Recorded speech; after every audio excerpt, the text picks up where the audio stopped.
Stop big deep breathing, eh?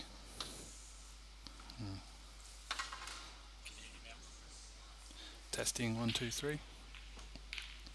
Testing 1 2 3. All good.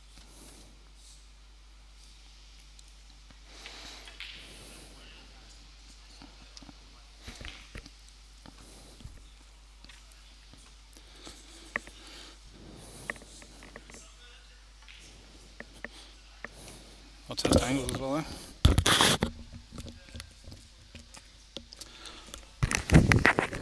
Testing 1 2 3.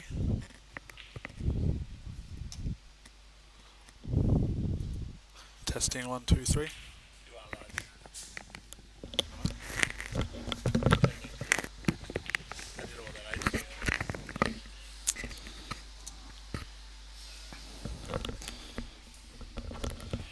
Alright guys, welcome to the semi-finals of the Champions League. Just waiting on the players to get their drinks and toilet breaks and whatever. Neville's waiting to lag against Stone on the back table. We can't put the scores on the screen, but we'll keep you posted on the whenever someone wins a frame. We'll try and keep you updated on those scores on that one. We've got Luke Foster and Jack Hunter on the streaming table. If this match happens to finish before the other one, we'll move the camera onto the other table and try and zoom in and watch the end of the other one for you guys. I'm Tristan. I'll be commentating tonight, and with Angles, he's done a good job this year of organising the Champions League. I've spoken to quite a few of the players, and they're very happy with the amount of work he's put in and the job he's done. He's just polished the balls for the players, which is nice of him.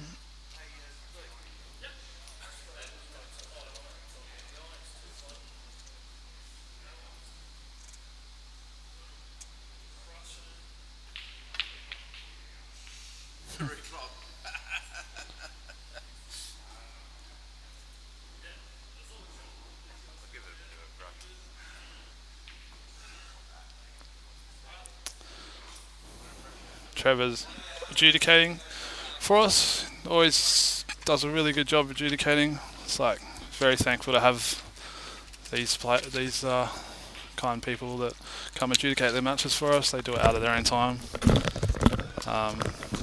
Makes for a much better event, I think. I agree. How you going, everyone? We got Luke with us. He's just busy sorting out the start of the matches. I was just saying to the folks how you've done a really good job this year with the Champions League. Oh, thanks, mate. Much appreciated. It's actually been a bit of fun. So, it's been a bit difficult, but I actually expected it to be even more difficult. I think everyone's just been really easy to manage. So, can't really complain. No worries. On the other table, Neville's won the lag. I'm hoping to try and get the camera set up so we can just kind of see the scorecard over on the back table, so we both know, or so we all know the score in that match as well.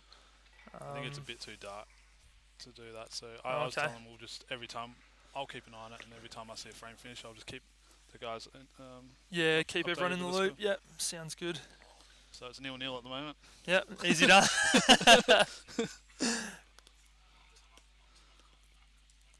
Cool, Tyrone's here, so he'll be adjudicating the far table, and Trev's doing the main table here. Let's do score predictions. Oh gee, alright, I'm not very good at this, so well, I'll start. Yeah. I reckon Jack's had a really great tournament. Like, I went back and looked at his results, and I came and watched him play the other week, and it really impressed me. So he's up against it tonight. He's playing Luke in the semi, but I actually think he's in good form. I'm actually going to say Luke wins 11-8. That's my choice. Good prediction. I was going to say something similar, actually.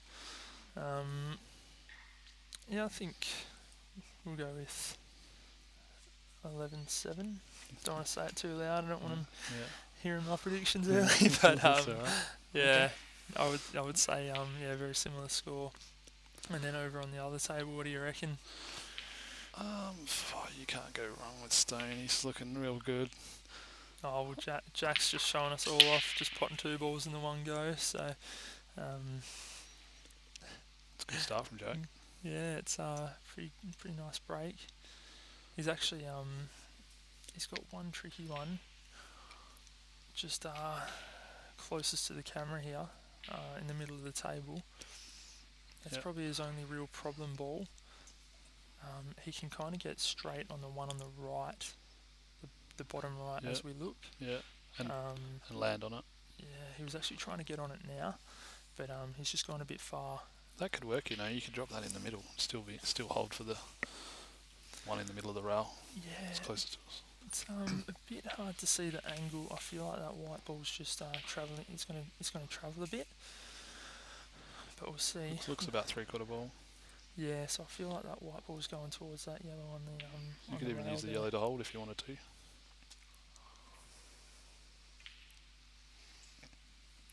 Just probably try to cheat the pocket a bit for the position. Yeah, I think so.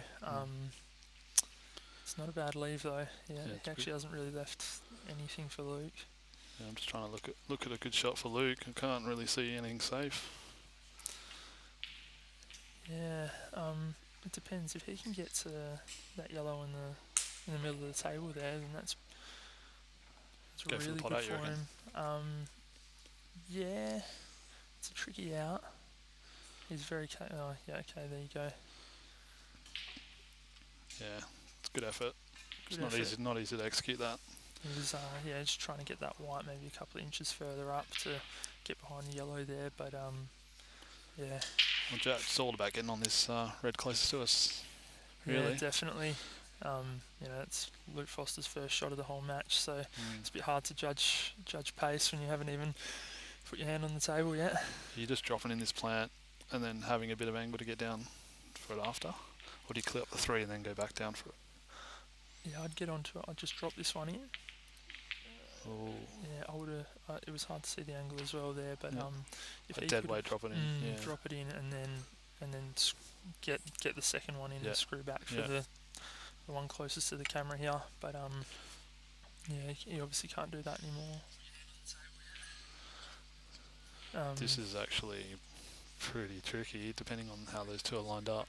Well, he was looking at the plant option there, so hitting that. Looks like it's hitting the yellow. I kind of looked at the looking at the actual table. It's actually looks a bit better. Yeah, it that's looks like brilliant. that's actually We'll take pretty that. massive. That's lovely.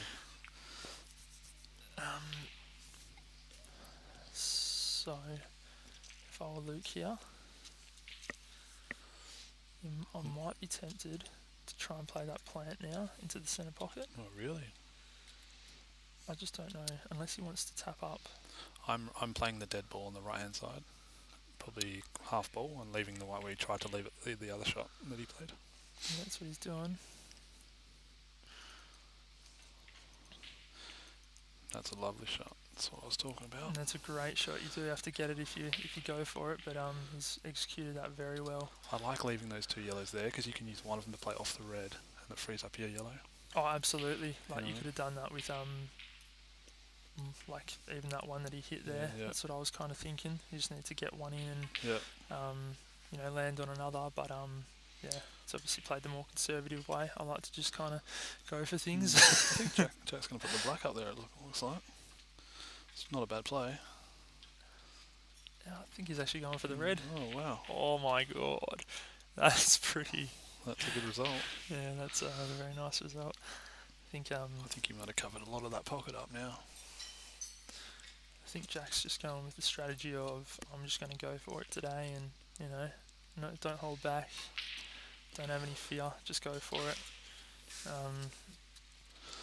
The funny thing is you do that, but the closer you get to the finish line, the more you can visualise the winner, and you might sort of tense up a bit. Definitely.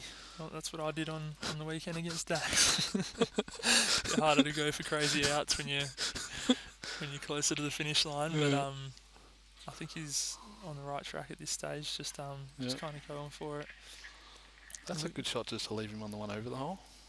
Yeah, that's a very nice shot. The only ball he can hit is that one on the in the pocket now. So he can do a little bit of a baby swerve if he wants, and just try and knock that red out. Yeah. But tricky to control. He's also done well there, Luke, because he's covered the black with that yellow. So It's a good point there. I think he still might have half pocket, but it's something, you know. Yeah. He's playing your shot, Luke. Yeah, and that was the big risk of just getting that yellow out of the way. He really wanted to actually hit the left side of it as we look, or the middle, just so that yellow doesn't get out, because now Luke's got all the balls on. And he might the only thing for Luke is he has to come back for that yellow because it only goes to the middle pocket. The yellow that Jack moved out. Yeah. That's not easy. Oh, that's no good for him. I don't think... Well, that's actually worked out pretty well. He's got that one in the centre now, and he can... I feel like he can top spin. Yeah. Straight through and get on his tricky ball now. I also think that yellow goes in the bottom right as we look. Oh, you reckon? Yeah, so there you go. He's playing for it now. Yeah. I mean, it's half a pocket, but even if you come off the cush... Yeah, it's pretty good, you know, it should go in as well. Don't leave yourself Chinese here either. Yeah, just a little bit of a screw back would be nice. And this could really land unlucky. Oh dear. That is pretty brutal. It's unfortunate, but there's enough of a gap there where you can get that yellow in or over. Just play it off the cushion, off the red, and play it to sit in or over, and then you're naturally going to be on the other yellow if it drops. Yeah, I don't think... I think he's just going to go for the one on the left here and try and get underneath and knock it in. But either option would work. It's all about execution, and I think he's run a... Okay. Maybe he's trying... I think he's trying to flick it out a little bit or something. Yeah, I don't know. I don't think he could have held for it. It's a bit too thin. Yeah, okay. Lovely double. Yeah, that's a very nice double. It's nice to be able to play that to get you out of trouble. Definitely. I think that's one thing I do need to work on in my game. Against Dax, I think he probably nailed, I reckon, 16 out of 18 doubles. I reckon I got 2 out of 18. So all up, we averaged 50%, but I think he got about 95% of his. So at least you got 2. Yeah, well, I doubled the black to win, so can't complain with that. On the other table, I think Neville's on the yellows. Looks like he's laying a snooker. No. A bit hard to see at the moment. Not exactly sure. I can't even see the table at the moment, but he's got 2 yellows left, but I think he's wrong side of this one. I think that match over there is going to be a pretty interesting match. Oh, we've got another camera angle. That's pretty nice. Yeah, I think that's going to be a pretty interesting match, actually. Both obviously very solid players. I think Stone's just got the slight edge. But I actually think it's going to be a very close match. I'm going to go Stone 11-9 over on that table. Stone's, he's really picked up his game in the last few years. You're going 11-9. Yeah, and he's obviously one of the hardest people to beat in WA pool, but I actually rate Neville a lot. Yeah. I actually rate Neville a lot more than most. I'm going to... Neville's about to pop the black to go 1-0 up over there. Jeremy will just get the score up for Luke Foster. Yep, so Luke Foster 1-0 up. Neville's just potted that black, so Neville's 1-0 up against Stone. I actually versed Neville in the round robin in this competition, and he beat me 6-0. Wow. So maybe that's why I rate him so much. I don't think I've won a frame against him. 1-0 to Nev, yeah. Yeah, even in Super League, I think he's just beaten me every time, so I rate him highly. He was actually 5-0 down against Nathan last week, and he beat Nathan 11-8. Yeah, it was 11-8. And he was 10-6 up, so he won 10 out of the next 11. 1-1 to both on both. 1-0 to Oh, sorry, 1-0 on both. Luke Yeah, Foster. yeah, Luke Foster.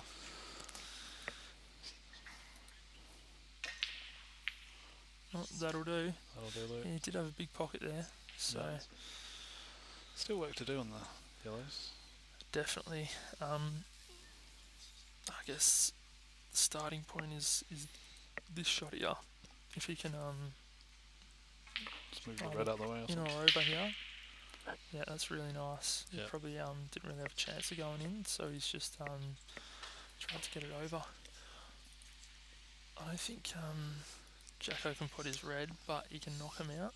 I don't know if he's going to try that, but I don't think he can give him two either because the middle pocket yellow goes off the red and moves it out the way for the other yellow. the middle pocket yellow. The one on the right hand side, I think you can play off the red. Right. Oh, he's decided to do it. It's not too bad, The fact he's left the white on the yellow helps the situation. but I think he hasn't blocked that pocket enough. Yeah. And I just think that yellow just goes in. So he did really need to get the full pocket covered there. Yep. Probably should have too. It was very close to be able to control that. Gee, Nice opener. definitely. You just dribble this one that's on top of the red down to the right hand pocket closest to us. Yeah, I agree. Mm-hmm. If you can get this, it's game over. And if you don't, you got a pretty Big chance. favourite. Yeah, big favourite of going out anyway. He's And cute, there you go. nice. Nails it in. I think the one thing, Play the one past the red now. yeah. I think the one thing with Foster, when he's got the balls out in the open like this, I don't want to put the commentator's curse on, but Yep. he just doesn't. He doesn't miss from here. No. You know, when I'm versing players, I kind of think, all right, well, where can he go wrong? Yeah. Where can I maybe get back to the table? And I think I've just put the commentator's curse on him. Sorry, but Well, you've done a good time to it. He's got the two shots. yeah, but when I'm versing players, I look at ways I can get back into the game. Yeah. And when I'm versing Foster, I go, all right, he could miss this ball, and he never does. Oh, So, whereas other people, yeah. you might. This is actually not easy to Oh, negotiate. it's I'd be looking definitely at nicking off it really thin on the top side and playing it to the other middle. And just using the white to hit the cushion. But Right. catch Yep. it really, really thin. Purely because then the yellow's already in a good spot to pot the black. So the thing is now you've got to get back around for the black. It's Get it actually, short, you can snook yourself, so I you've think got he's to got really a- go long here. yeah, he's got really good angle though. I think just natural medium pace should do the job. Oh, he's But, overcut it. Oh, you've put the interesting. mocker on him there. Well, Not that I believe in those things. he's yeah.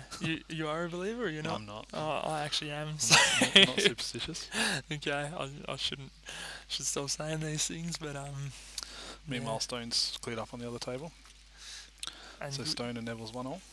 and you'll see that a lot from Stone. I think he does more master breaks than anyone. Yep. To be honest, I'll agree with that. in Super League, how many did you get? Was it 14?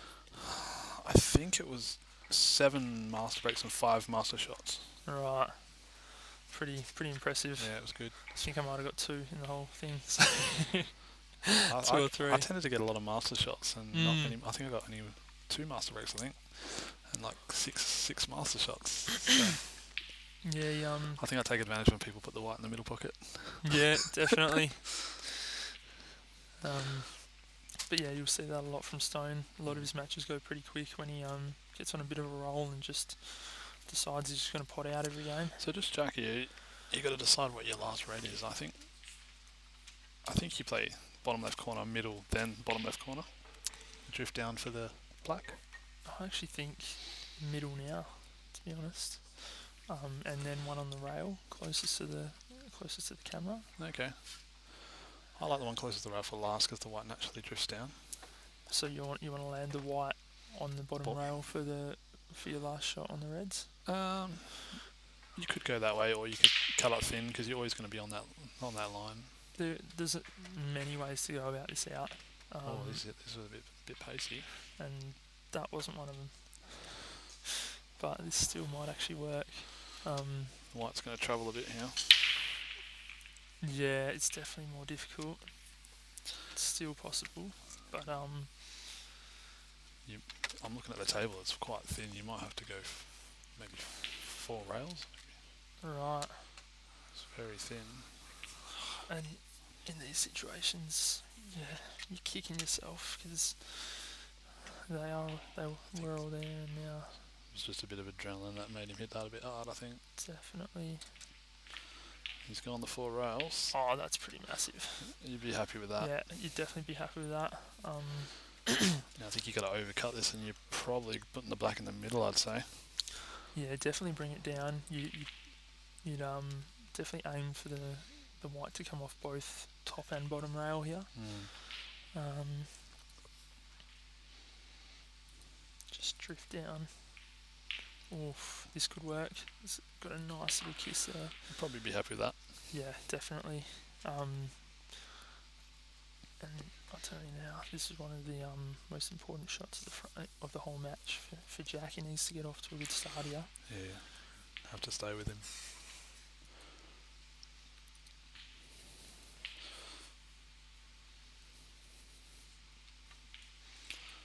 Nice black. Yeah, nice black. And yeah, I think It was a bit nervy, but he got there in the end. So yeah, he did.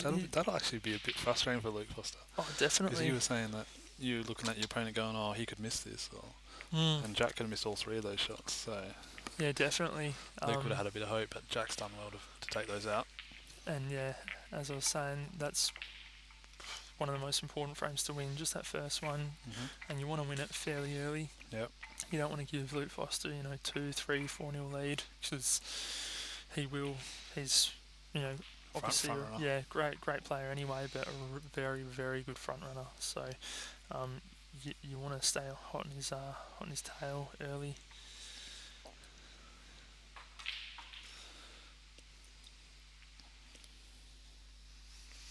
So we got 1-1 both matches. Yeah, 1-1 both matches.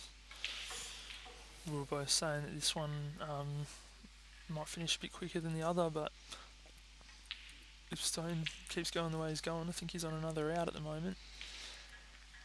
That one might finish pretty quick.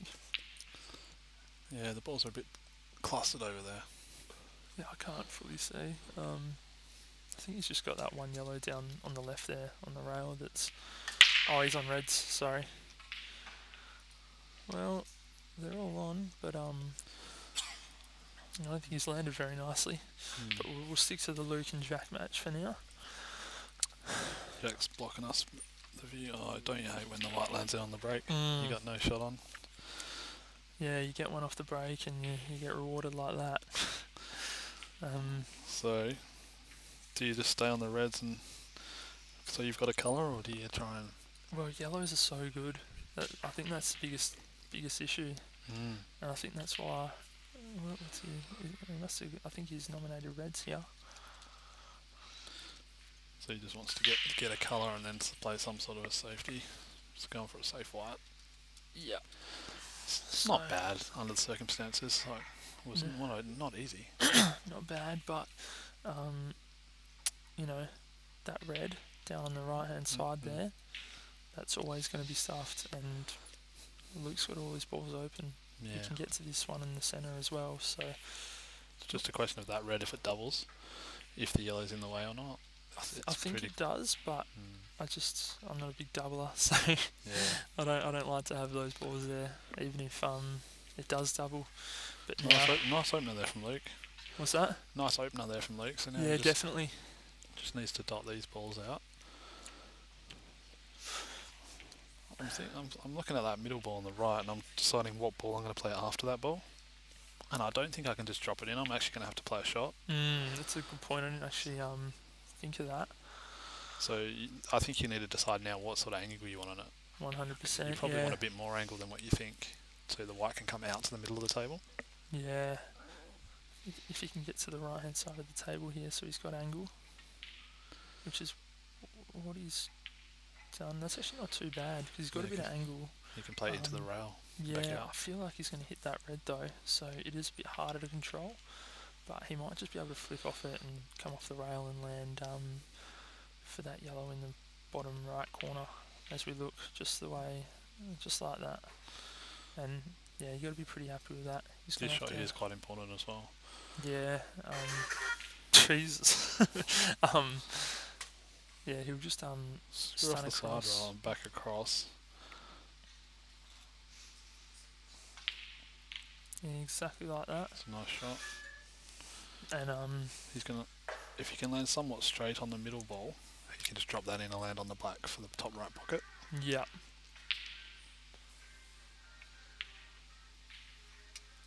A couple of uncharacteristic misses from Luke here. Definitely hasn't found his feet yet, but I'm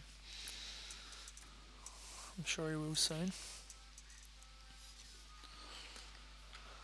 Is Jack the sort of player that will double this red on the right hand side?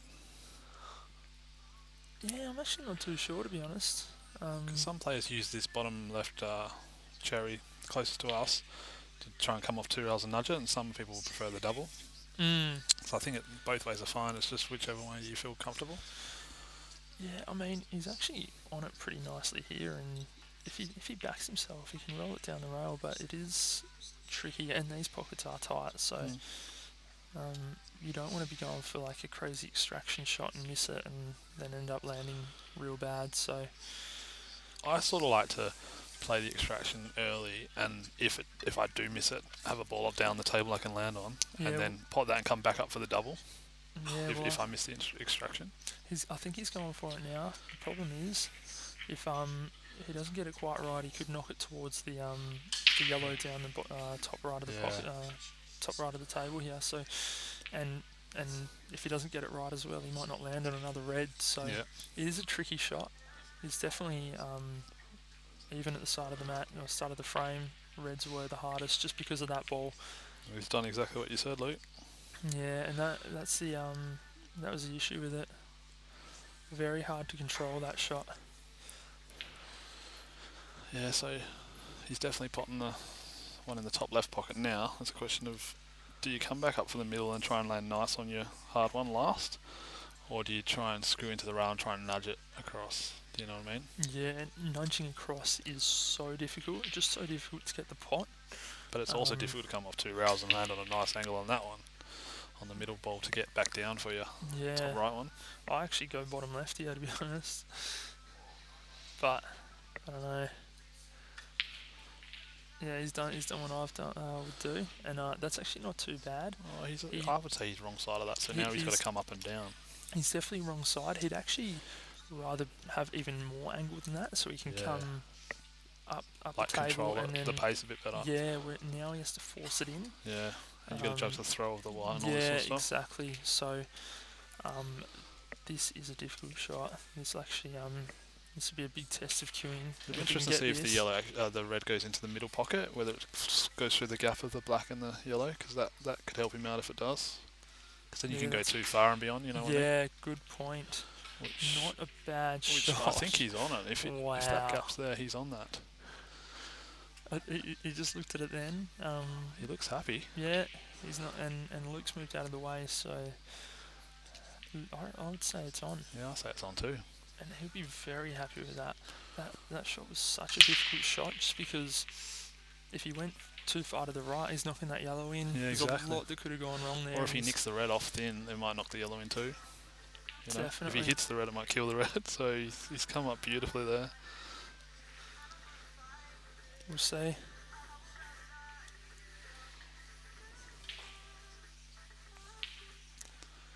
Oh. And that's those kind of shots, they really hurt. You gotta punish a guy like Luke Foster when he maybe he only had half a pocket, and it was and that's the other thing. It was wouldn't have been an easy shot, but you got to take every chance you can get with against Luke. Mm. It's 2-1 over on the other table, by the way. I don't know. Neville's 2-1 up. Alright, there you go. Nice position there by Luke as well. Yeah.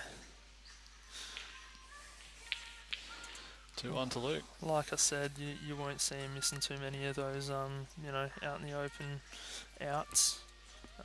You probably won't see many. You won't see him missing many of the difficult outs either. So, No. Well, he's missed 2 uncharacteristic balls so far. Yeah. That second frame, he overcut that one in the top left pocket.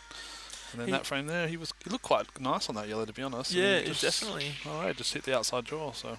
Yeah, I mean, he does have his days, just like anyone else. Where you are human, but I think his B game is still solid. I think naturally at the start of races, some players just take a few frames to really get going. Yeah, definitely. And maybe, for all we know, his eye could be in now, and we might start seeing flawless pool. Yeah, I 100% agree there. Yeah. Brake's a big factor. One sec. Yeah, turn it down a bit. Jeremy's playing some. I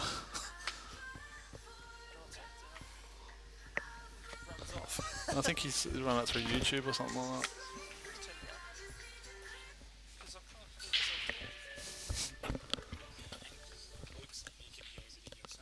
Okay, well, I can't hear what I'm saying.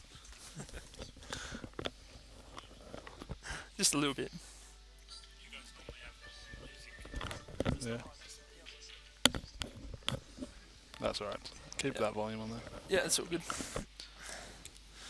Alrighty, so this was a dry break on this table here, was it? I think a red went in. 6 reds on the table, was it? Or did Jack pot one? Yeah, I think he's already potted one. Okay. I actually wasn't watching, but Oh, the reds look good anyway. definitely.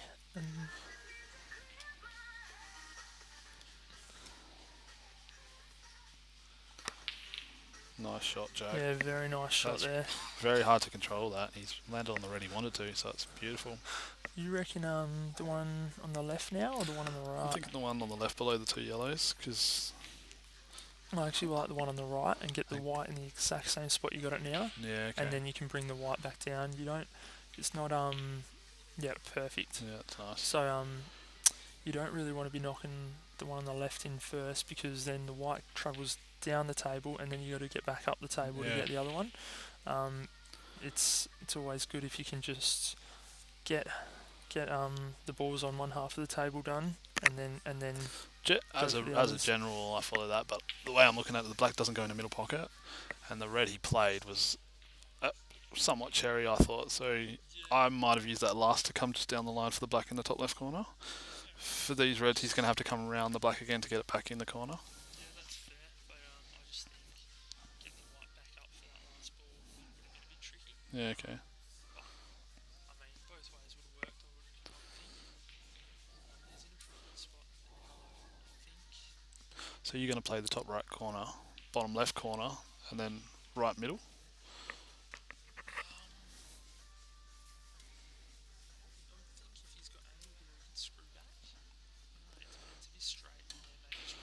For me, the ball below the black is the issue, because it's not easy to get out back for the black to the top pockets off that ball. Yeah, if you can get yourself, I 100% agree there, because if you can get yourself the right angle here to just roll, Like just off straight sort of thing, or? I don't think you can really roll that red into the centre, the last red. I think you got to kind of have to stun it across, so they're not easy shots. He's looking at it now.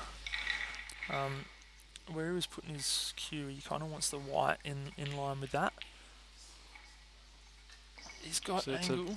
It's a bit tricky. It's just one of those You might shots. be better off leaving the black long to the bottom pockets now. You know what I'm saying? Well, I think he's got the angle, so if he was straight, it actually probably wouldn't have been a bad idea. Because this is trickier than it looks, I feel, like just trying to get position on this black here. The question is, if he drops the red into the middle, does he flick the black with the white, or can he beat the white and beat the black and get past the black, you know? He would have to stun it to get past it, I feel. Oh, that's just got past it. That beautiful, is great. Beautiful shot. think that shot there requires like really good knowledge of the white ball, definitely. and you need to know exactly what angle you got and where you're going to clip that black. Because if he clips that black, I don't think he's on it. Yep. So that was beautiful, beautiful shot. Exactly right. Great work by Jack both matches are 2-2. Gee, that frame over there must have been pretty quick as well then. Stone must have done another master break. But yeah, those are the outs that I think Jack's kind of found himself now. Yep. I feel like you'll see both these guys doing some regular outs now. I feel first couple of frames there were a bit nice out from Jack really though, because the balls they look nice, but they didn't link. Yeah. Very nice. You had to have some be on the right side of a couple of balls there. Yeah, it was one of those outs you look at when you first look at the table, you go, oh, beautiful, this should be nice and easy, and then you actually try and look at ways you can link yourself to other balls and go, gee, this is actually not as easy as it looks. Yeah. And yeah, he actually played it very well. Yeah. Played it perfectly, so good work. And those are the kind of outs Jack needs to make. Yep. And so he's doing very well so far. I do think with Jack, he doesn't really have too much fear. Yeah. I feel like some people versus some big names, they twitch a bit more, but Jack is very, very experienced. He's, Well, I think the fact that he's played in 2 different states now, and he's played a lot of different players, and South Australia have a lot of very experienced players, So I doubt he'd be scared of anyone. Yeah, exactly right. And I feel like Jack can beat anyone. He can take to anyone. He doesn't show too much fear or anything like that. So nice break too by Jack. Yeah, he's bringing that white all the way back to the bottom of the table as we look. It's nice to put one of each this time so he can actually have the balls. Yeah, but he's never got a good starter, and that'd be a bit frustrating. He played this one in or over, I think. He's just got the middle jaw there, which is actually a sin. One of my pet hates is just flicking that jaw when if you just get past it, you're looking real good, and it flicks the jaw and lands in an awkward spot and frustrating. I wonder if Luke could be looking at the out here. I feel like he will be. You think both those reds in the top left past that yellow, or? I think he'll be using that one on the left-hand side there, off the rail, off the yellow, and then it'll be clearing the pocket up for the other one in the same pocket. So he'll be getting onto that one now. And if it doesn't drop, he's pushing the yellow closer to the other 3, so... Yeah, so killing that yellow, and if it doesn't drop, he's probably taking the hole as well. Yeah, exactly right. So I think this is the right shot, and he's got really good angle here, so he can just basically hold, and if he gets it in, both reds. He'll probably just be going for he's kind of on both, but there's no use going for the one on the left now because you want to be kind of straight on that. Nice shot. Yeah, there you go. Just back in the middle, I would say. Yeah, exactly right. Just a little stun, and nice easy blacks. So did look a bit tricky. Those are kind of completely different to the last out we saw from Jack. That was looked hard, but all he really needed to do was play one nice shot, and all of a sudden they're nice and easy. And those are the kind of outs he really does well, because he just gets that one important shot every time. So 3-2, and as I said, turns out that middle jaw was the decider of that frame. Yeah, Jack, exactly right. If Jack covered that pocket, Luke wouldn't have been able to do the out he did.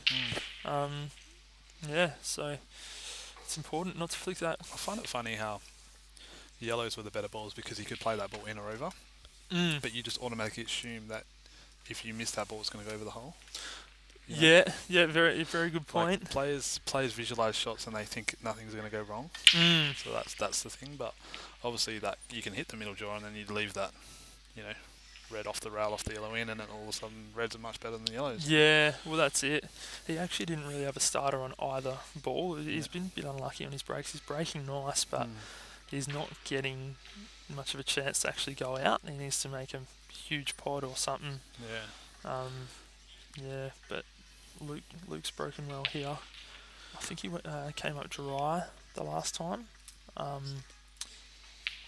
I can't remember what he did the first break, but I don't think he's been really potting balls. And he only just got one of the last balls rolling just then, fell in, so they're looking pretty nice. And once again, this is the kind of out. Just got to get that one good shot, and they're all easy from there. So here I asked myself on the red on the left-hand side rail, are you going to develop it or play it? But because the fact that the yellows are there, he can go in or over down the rail. I actually think he's going to... Yeah, Oh, well, there you go. shot. I wasn't going to call that. I was actually thinking get the red in that he just did and put the other red exactly where he's put it, so it's over the hole, and then he could have just rolled the red onto red, played the plant. Yeah. But that was really nice too. That shot was so good, man. It was actually very he actually impressive. flicked the yellow. I think he got a bit fortunate there. Oh, okay. Just a really thin cut on that yellow. Because I didn't actually think it was on. Yeah, I thought it'd be going into the yellow, but he's obviously just made it. And a little stun here if he can. He's got a bit of angle, so I think he'll have to come back. Oh no, that's lovely. Yeah, just cheated the pocket a bit there. Yeah. And a little screw back. Ideally, I don't think he's got the angle. He might. Yeah. But he'd want to get that white close to the rail. Yeah, I think he's kind of dead straight, so just put it back. There you go. Bit of Off 2 rails. Yeah, definitely. Just a bit of side spin. Yeah, lovely. Off 2. And that's the front running you're talking about. Exactly right, and he's on a roll.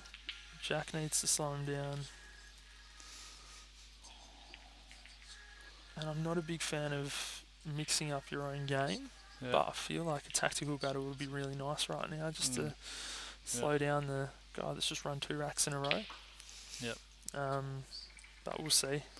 I think just break and see how your break lands, and then decide what you're going to do. Yeah, that's it. And Jacko's playing well as well. He obviously just hasn't had a chance in the last few frames, but last 3 games have been outs. Yeah. And Jacko, he'd be feeling good as well. So if he can, break and pot out here, game back on, and he'd be saying to Luke, "Yeah, well, mate, you're not the only one that can do that." But the thing is, if he goes 5-2 down, that's a problem. You see. So it's quite a big frame, this one. Definitely. Oh, we'll see. We'll see how the break comes up. On the other table, it's 2-all, or still 2-all. Stone's had a few reds on the table, and he's been snooking Neville a couple of shots I've been watching. Looks like he's on the out now, though.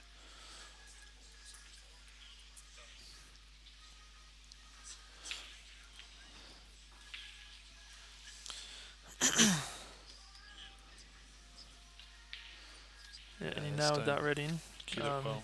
Yeah.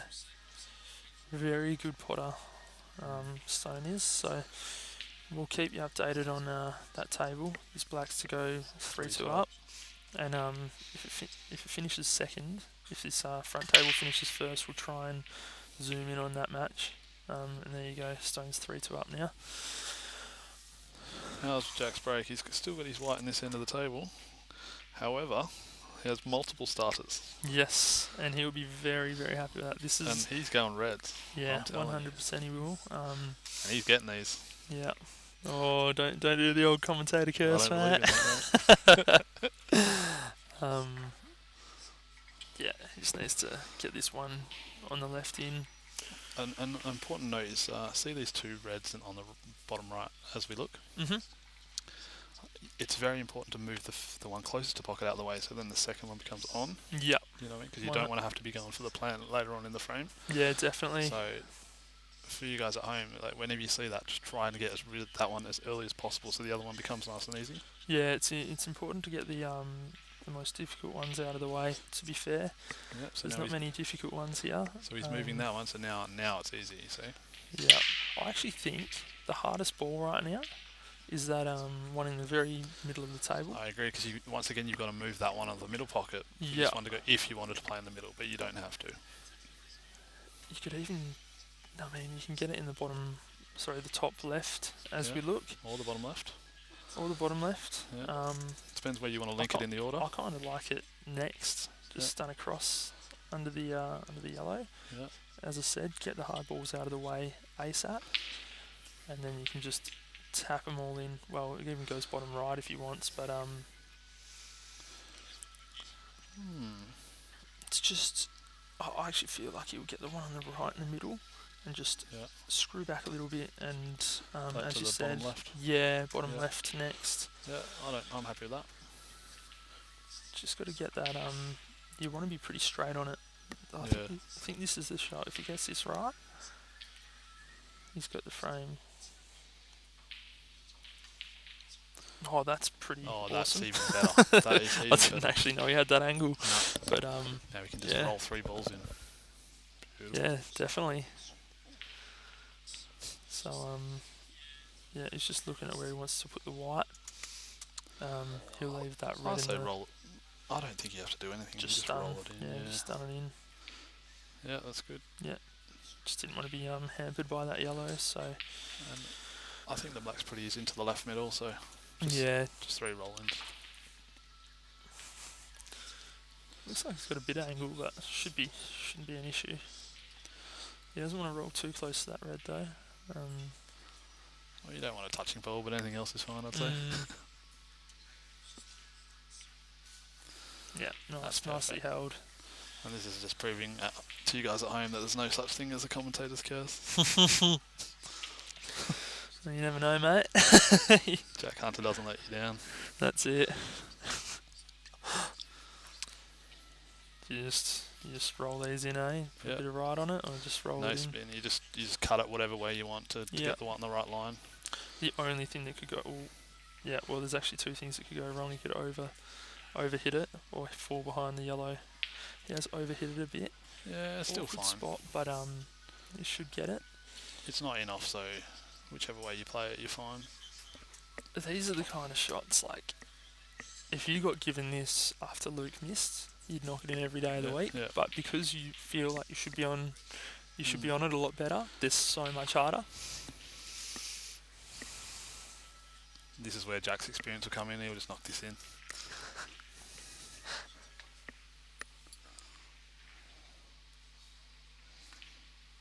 Oh, nice. No dramas. Very nice. Jack stays in the match. That's 4-3. it, definitely. And that's 4 outs in a row now. So very high quality match. And that's exactly what we want to see. We want to see good pool being played, and definitely getting shown it now. Well, that was 2 master breaks, right? Yeah, 2 master breaks from either of them. So pretty impressive stuff. I'd love to see this just keep master breaking, to be honest. Master break to 10-9 and then a dry break. Yeah. Let's see.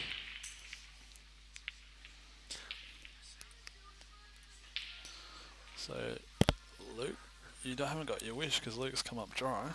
Well, master shots are okay too in my book, so. Just have a look if you can drop the middle in, then the rail. If he has a ball after the rail that he can land on, doesn't look like it. First glance. So you're thinking red? Oh, yep, got ya. I'm thinking yellows. You're thinking yellow? I was originally thinking yellow, but I'm looking at reds here, and if he can get that red off the yellow that he's looking at into the centre, they're all on. Yeah, I guess so. And he's set himself up for it now. The trickiest shot, besides this one, do you just play this off the yellow in or cushion yellow in? I think cushion yellow, to be honest. I don't think it'll just go straight off the yellow. Yeah, he's lining it up. If he gets it right, it should go in every time. But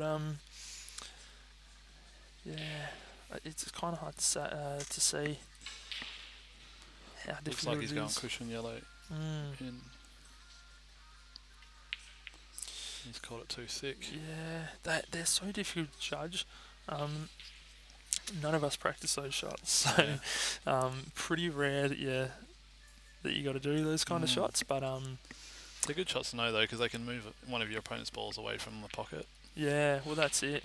And yeah, as I said, they were all on from there. But I mean, the good thing is he's got his problem all out of the way, so actually there is a bit of pressure on Luke here.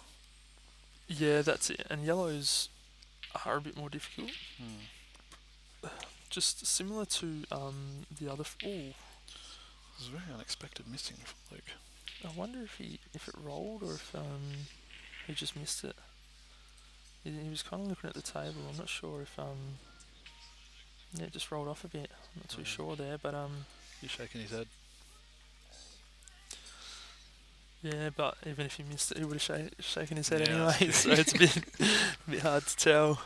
He's actually covered the pocket that Jack wanted to pop this red in, so he's going to have to find another way to come back for this red. Yeah. And to be honest, I would be looking at that. The one he's putting now, I wouldn't be looking at that now. Me either. Because that's not all after this one, the problem. Yeah, because that's the one that can get you back onto the difficult red. Yeah. And as I was saying before, you need to be looking at your difficult ball, and you got to figure out how you're going to get to it. He almost has to get on this red closest to us now.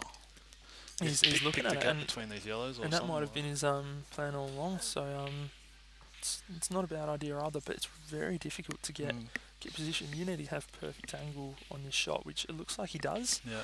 But it's still not easy, you know.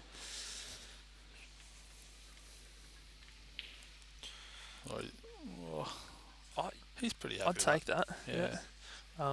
And I don't think when he goes for the cut into the centre, I don't think that white's going into the yellow, which means that it won't be going in off. I reckon it's going to hit just past the middle pocket, the top side of it. I agree. So And it looks like it'll be fine. And the question is, can he hold for the one that's just below the black? Gee, above the black as we angle. I'm looking at the table. The angle looks so much different to on the screen. It's quite thin, isn't it? Yeah, like he's got a bit more angle when I look at the actual table, as opposed to the screen here. So this white's going to run. Yes. Yeah. I think he's trying to cheat the pocket too much there. He would have taken that if it went though. That was not bad, but just even that red on the right down the up the top right there. That's difficult as well to get to. Not sure if the black goes or not. I think it does. Yeah. But he might not ever know now. See, I'm just going to cover this pocket with a rail ball. Yeah. He might even try and get onto it a bit better right now. If he can, then he probably will. Because these yellows it's a tricky out really, and that's not ideal. He's not happy with that. He wanted to get past that yellow. He's gone straight into it, and now he doesn't really have a shot. And Jack's reds are all on now, so got to find some sort of a containing safety, I'd say. Exactly right. And to be honest, I think if Jack didn't get that last out, Luke probably would have he would have nailed that shot. Exactly, you know? It's just a little bit of extra pressure on it. You'll take that. Yeah, I think that black's stuff. Yeah. He could knock it out now though, just flicking off the middle ball. Yeah, and just nudging it out. Position is the trickiest. After that, you want to hit the top yellow. Yeah. Do you think the middle red of the three is on to the top right? It's half a pocket, and then on the left it's on as well. Yeah, okay. So I'd be looking at just nudging this top, like getting this ball in, and just nudging the top yellow. Overcutting it a little bit. Yeah. He's done your shot but caught the black, which could be okay. It's okay, but the position was never going to, well, it wasn't maybe never, but it was always a bit harder to land on the position. He might have to use the black to hold here and then play that half a pocket like you were saying. Yeah. Gee, it's just so... You wouldn't want to come under the black because it's too risky, right? So under the black, I really like using the black to hold. Yeah, I agree. I think it's I totally agree. I think that's the only shot he's got. Oh, all right, never mind. Well, I he's didn't come actually under the think black, that's actually so nice. and he couldn't have landed it better. He Really. is, I think, complete stun on this shot. Just hold the white Yeah. exactly where it hits the Yeah. ball. Yeah. And that'll give you. He actually might even be looking at screwing back a bit. Yeah, off the side rail. Yes. Off the side. On the second rail, on the second red, yeah. Yeah. So it depends what angle you got. You can either, if you're straight, you can screw off the side rail. If you got a bit angle, you top through off the top. Yeah, top exactly rail. right. So I think that's pretty much perfect. Yeah, I think you can top off the top rail. Yeah, he'd want to be just off straight here. Yeah, I think that'd he is. Yeah. That'd be perfect. And yeah, it looks like he is. So. I think he's just off straight. Even put a bit of top left on if you need to. Yeah, like you don't want to have too much angle because the wide would just be going straight into the cushion. You want it to be going forward into the cushion. Yep.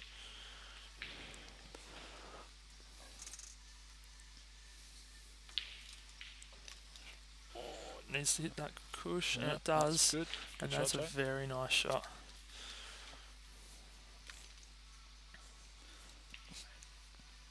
Took these well, Jack. Definitely.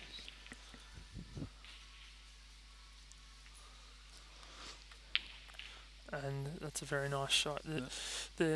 You'd knock them in every time in practice, but when you get down to it, and you know it's an important black, they're not that easy. So I backed him to get it. I backed him too, but probably get it.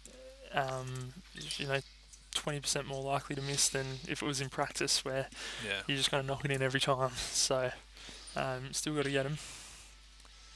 So we're looking at 4-all now.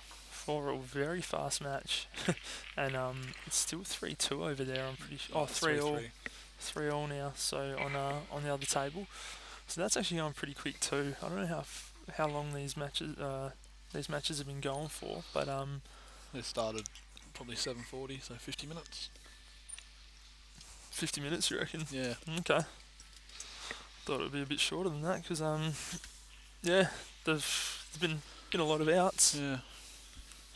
But actually, to be fair, 8 frames in 50 minutes is pretty quick. Yeah. We were playing in the Champions League round robin on average, just a best of 6. Yep. So 6 frames was going for a bit over an hour. Yeah. Okay. So 4-all, 8 frames in 50 minutes is actually very quick. Yeah. We got 4-3 to Neville. To Neville, yep. And as I said, I think that game's going to be very, very close. I actually rate Neville a lot. I think we all rate Stone. I think we all rate Neville as well, but I think Neville can take it to anyone. He's got the concentration of, I don't even know what of, but he's definitely got great concentration levels. He comes down so often and just practices and just by himself and just plays little drills, stuff that I just can't be bothered doing, to be honest. And for hours. And I know he's a snooker player as well, and people say that they've seen him practice snooker and he'll just put the blue in the middle of the table in the blue spot, white on the one end, and he'll just knock it in for hours. So Jack's got a break, and he hasn't landed on the top rail like normal, or bottom rail like normal. Yeah, I mean, that was still a really tricky first shot. He had to get it. He's got it very nicely. So now... Well, you just got to look at the reds are all sitting pretty, so you can't really miss here. Exactly, and I didn't actually see what options he had, but I don't think he really had a red on. No, he wasn't on a red. Yeah, and that's the tricky part, I guess. He might be going for the double here. Yeah, I think he is. The cut to the middle doesn't offer you any good position, so you have to get the double. Oh, that's a Nice great double. shot. That's just the shots that I just miss every time. So you playing the rail ball on the right last? Yeah, I think it's an interesting one because you want to get your, as I was saying before, you want to get your tricky ones out of the way early. But in this situation, I think it's actually right to just get that tricky one in last because it offers you the best position for the black. Yeah. And that's another thing you got to look at when you're going for an out. You want to be looking at your last ball, what your last ball is going to be to give you the best chance to go for the black. Because at this level, if you're missing your last ball or the black, Yeah. pretty much game over. Yeah. Like you don't get back to the table with an easy shot after that. Yeah. You're either snookered or the guy just goes out. So Yeah. he just has to back himself here. I think this is the second most important shot of the frame. He needs to get a good position here.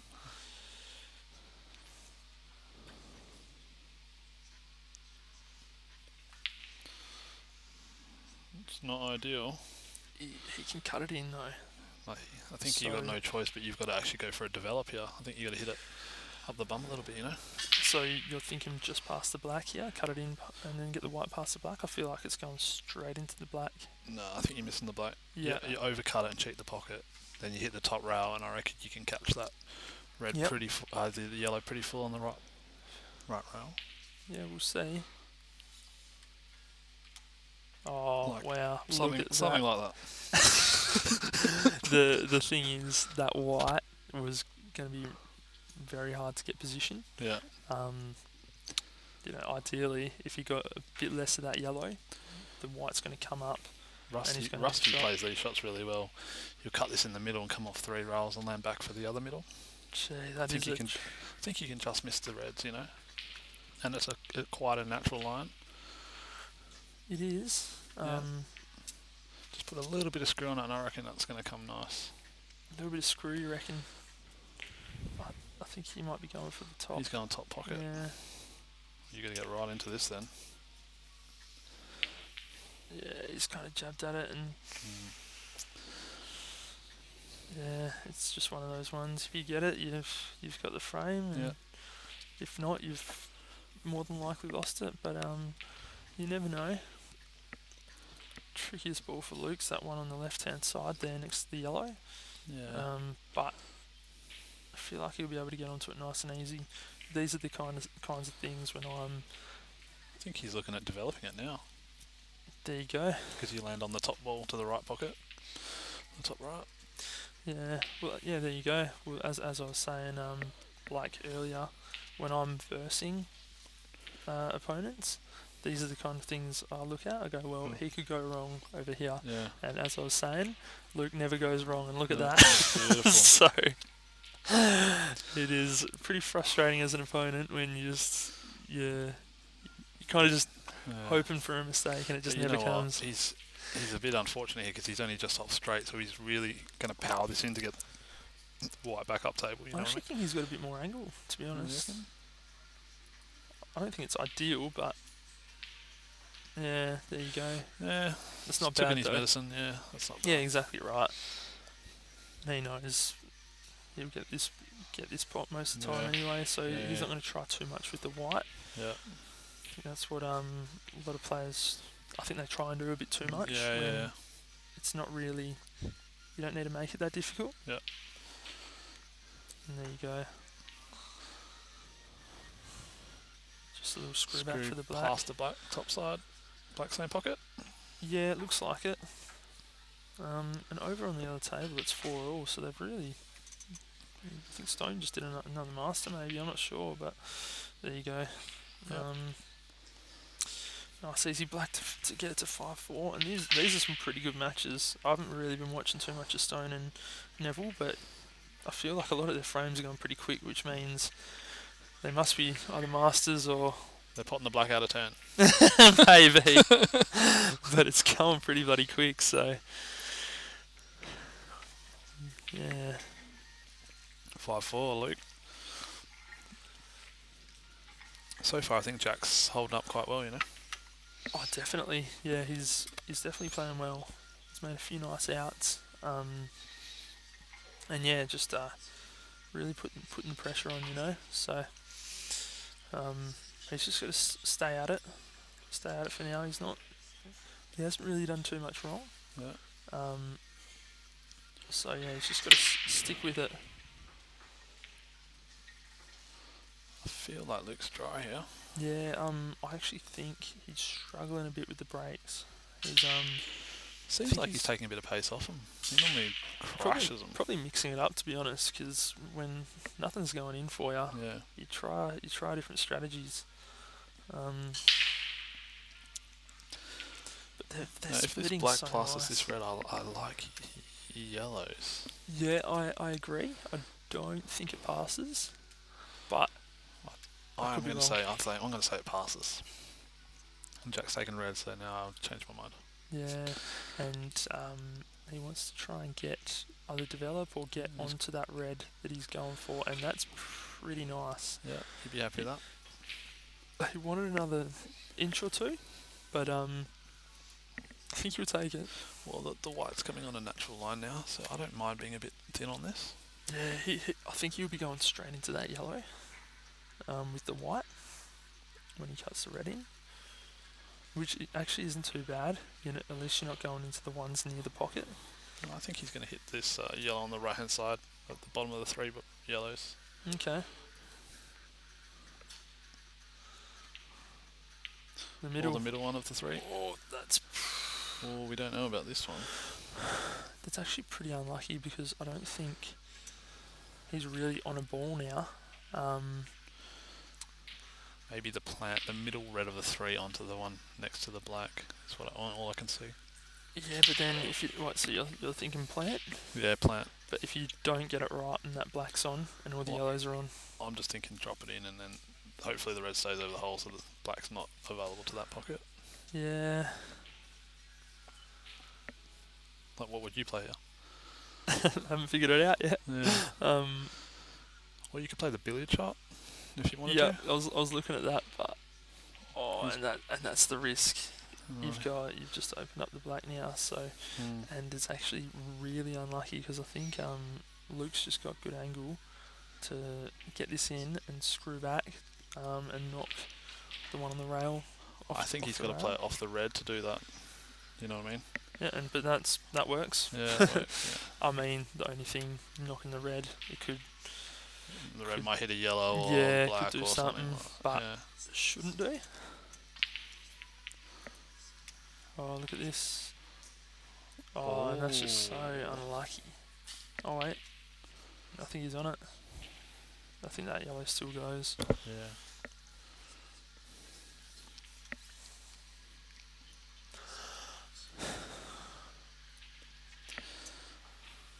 So, yeah, I think that was the thing with Jack's shot there. In hindsight. Oh, gee. So would you? Well, his white was on the cushion, so you couldn't really dig into it.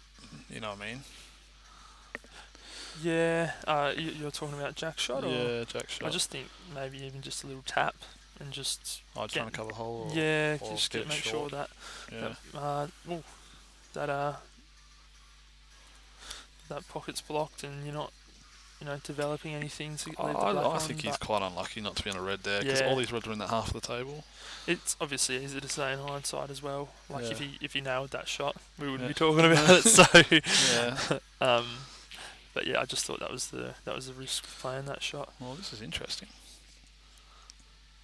Yeah, Luke Foster was going for the snooker there. This is similar to the shot Jack had in the last frame. If he takes this to the bottom right pocket as we look. Only other option I see is to play the plant. Plant's tricky though. I prefer to play this red to the bottom right pocket as we look. He might be going for bottom left pocket as we look. Oh, he might have a bit of a gap there. Oh, the old plant, mate. Look at that. He is.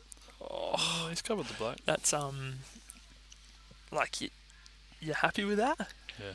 but you'd rather it in. But Yeah. I don't think you can complain too much. Even this opening shot. Well, I'll tell you what, he wouldn't have been expecting to get back to the table, so he's very happy. You're talking about Jack, or Yeah, Jack's very happy. Yeah, 100%. And now he's in a very favourable position. Yeah, Luke's going to have to make a great positional shot to get on that black.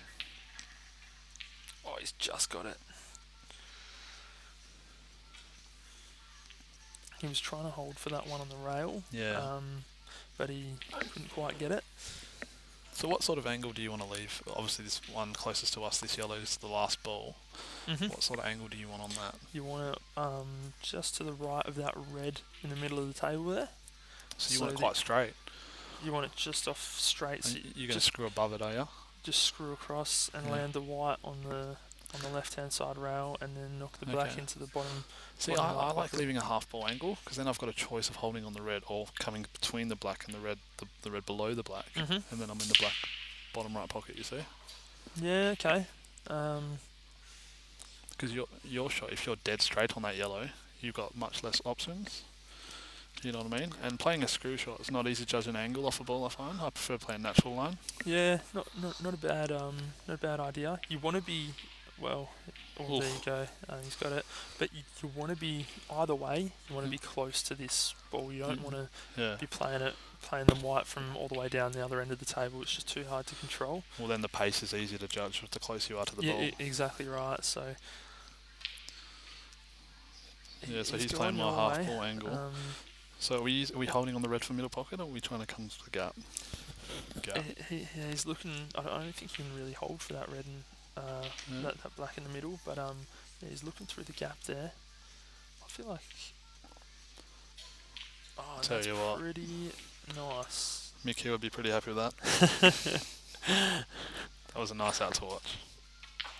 Yeah, definitely. And it's just once again just one of those outs that you look at the ways he can go wrong, and he just doesn't go wrong. Yeah, that's the thing. Turns out Jack needed that red in. Yeah, exactly right. Yeah, as I said, like you're happy that ball's over the pocket, but you'd definitely rather it in and just finish the game there. Yep. You don't want to give your opponent another chance. But gee, it was a very good shot nonetheless. That was world class out, that one. Mm. The two keys was leaving the perfect angle on that yellow close to it, and then to execute the pace of the shot in the next one. Yeah, exactly right. Yeah, he played it perfectly. So once again, Jack needs this one to stay within one.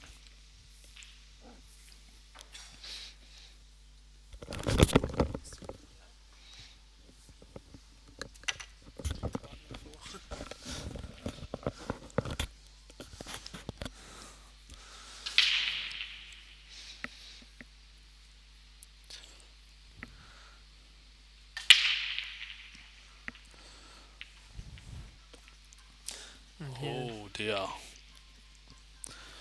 Got a poached egg. Yeah. Jack's obviously he's still playing well.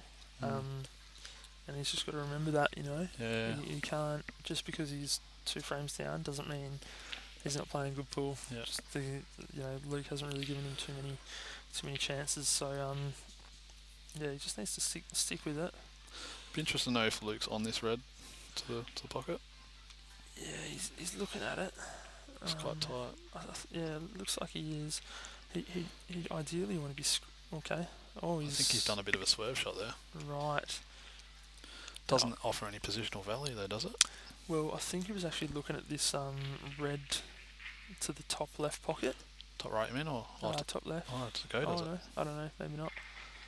I just thought there might have been a gap all the way through, but no, he's going top right, and it's pretty good coverage. yeah, that's you definitely won't be complaining with that. It's just himself in a really nice position. Jack might have the angle to pop that yellow into the left middle and screw into the yellow above the 2 reds on the bottom right as we look.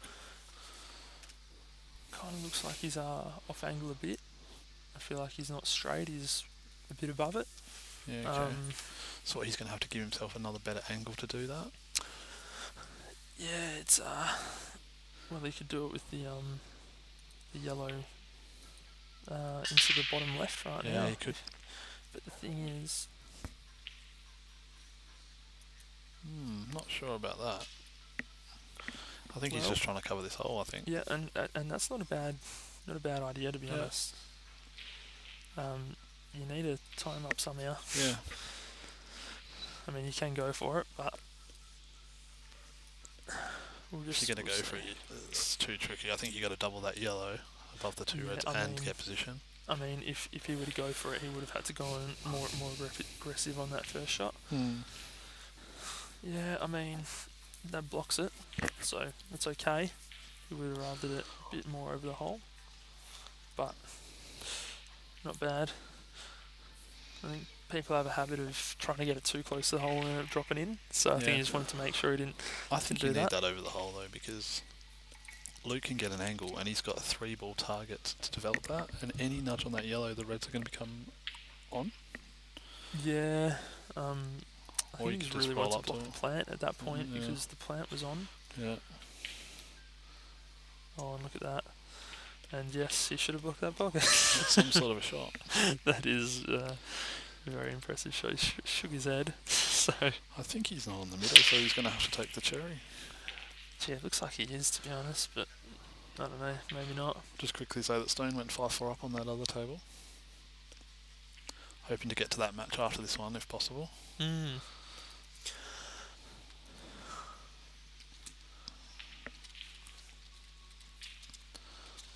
Just found the gap for that red into the left middle. You're going to have to get onto the red that's closest to us as quick as you can, I'd say. Can you play the plant, screw the white right back to bulk? Yeah, that's what I'm kind of looking at. Yeah, that's what he's looking at. So, bit tricky though because once you're hitting the ball hard, it's harder to control the red that you're initially hitting. Yeah. See, and there you go. Now it's on the rail. So that's actually It's really, okay. I don't think it is, to be honest. I just don't see a way he can. Well, what I'm doing, I'm putting the red into the right middle. I'm using the top yellow of the two to hold for the other red into the same middle. Yeah. Then I'm going to land like a 3/4 ball down the rail and try and play the black into the left middle. Yeah, I did notice that. It's not That's easy, not bad. But Now it's very important, I think, not to be straight here. You just want a bit of angle. yeah, I agree there. Yeah. Just a little bit, just off straight would be nice. And you're actually going to have to play the shot. You can't just roll it in. I think you can cheat the pocket here and get a bit closer. Oof. That's dead straight. Yeah. He's actually got. I think he's got a touch of right angle. in line with it, and he's got the tiniest bit of angle, but not much. I think you can top this right through and you should be on a decent like. I don't think you'll be too worried about the white being close to the rail. It's pretty good.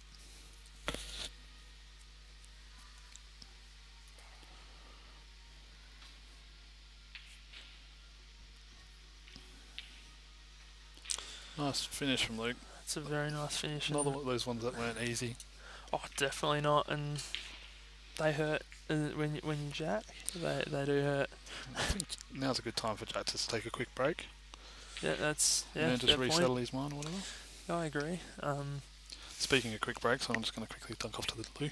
Yep, no worries. I'll be back in a sec. Yep, all good.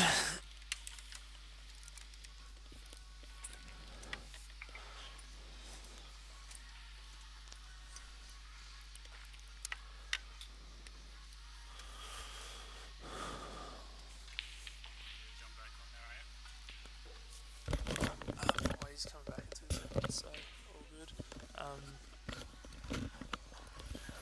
And Stones are just on the other table there, just on another out. I'd say this is a master break. I think he's breaking second, so yeah, it looks like he's going for another master break.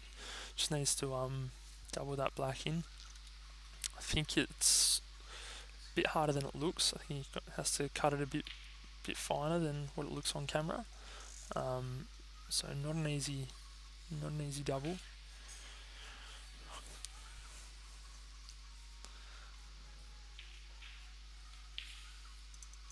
Oh, and he's jawed it, and they hurt. And similar to Foster, Neville doesn't really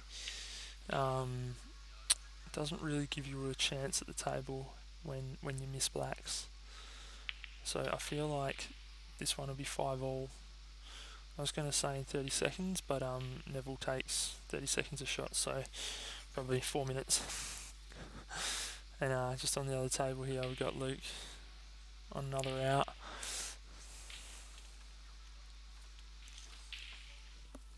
Oh, yeah, cheers. All good. and this out is not easy. So he's flying at the moment. So I think he's just going for it. He's going for it. He's going for it. I think so. He's looking at ways of extracting. Oh wow. No, he's not. Never mind. Too many dead balls, huh? Yeah, I think so.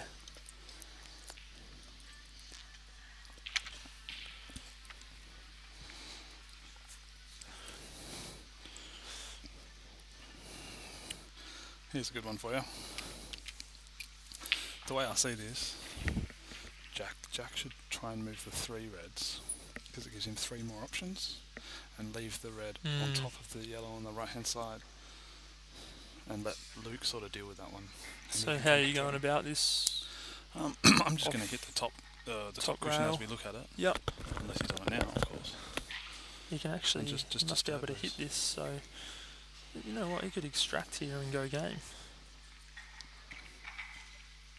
No, you can, maybe he could only probably get the thin cut to that. Not bad though. So now as Luke, I would move the one that Jack didn't want to move, so that Jack doesn't have 3 options, you know? Yeah, well, I think, yeah, you're right there, and that's the shot he's going for. Leave the white on it, there you go. And that's not bad either.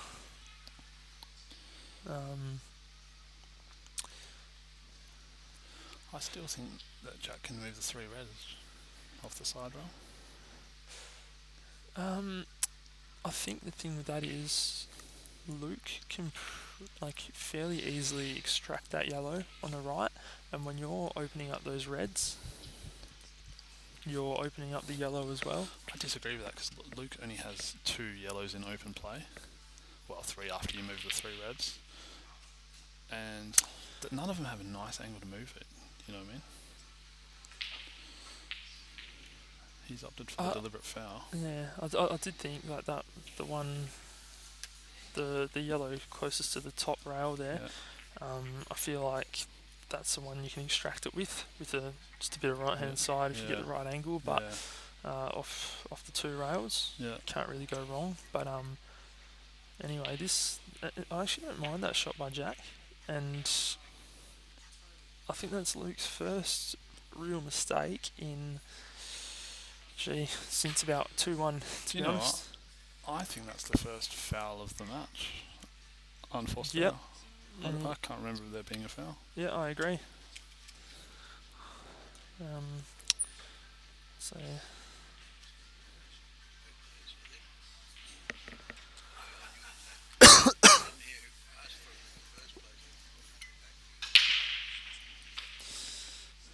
And this is important for Jack. So Jack 2 shots, you've got a nice angle. You can put the white where you want, play the middle one, and develop the 3.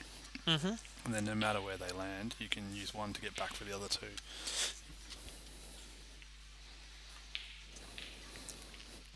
He's actually gone a different way. I actually don't mind this either. It's actually really nice because easier to extract. Yeah.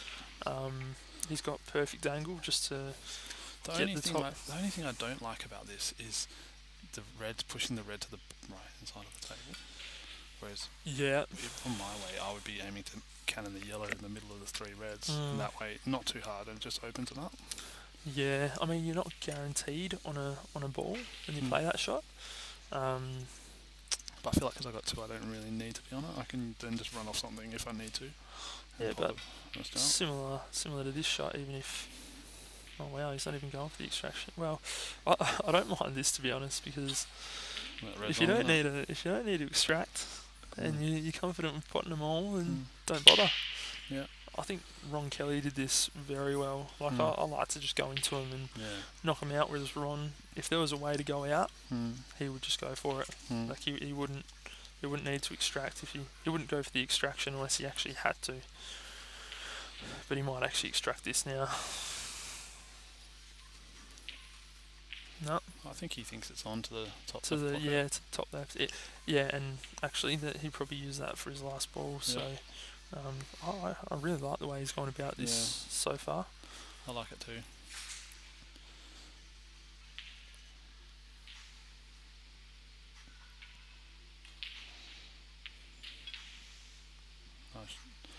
you? Yeah, you're happy with that.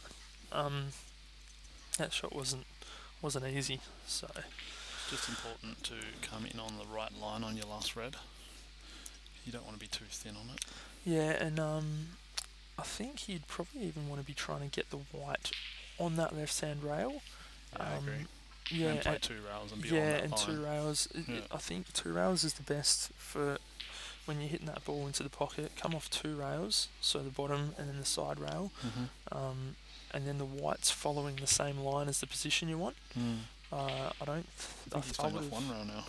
Yeah, I would have rathered that right on the cush there. Yeah, me too. So it's a nice natural angle to come off 2 rails, because when it comes off that second rail, the white's going directly in line with the position you want anyway. Yeah. So you've got a lot more room for error. Well, now he's going to put a bit of left on it and be going a bit across the line, and if the pace isn't perfect, you're not going to be happy with the shot. Yeah, I mean, he might even be screwing back here. So... And you got to hit it hard. When you got to belch them in, it is harder to get position. Yeah. He's fallen short. There you go. But it's just one good shot, and that's all you need to I think. like to be straight on these though, so I know I'm not hitting the yellow first. Like, there's always in the back of my mind, I hope I don't hit the yellow first. Yellow first. You reckon that's a potential? I don't. Oh, they look close, man. Yeah, they do actually.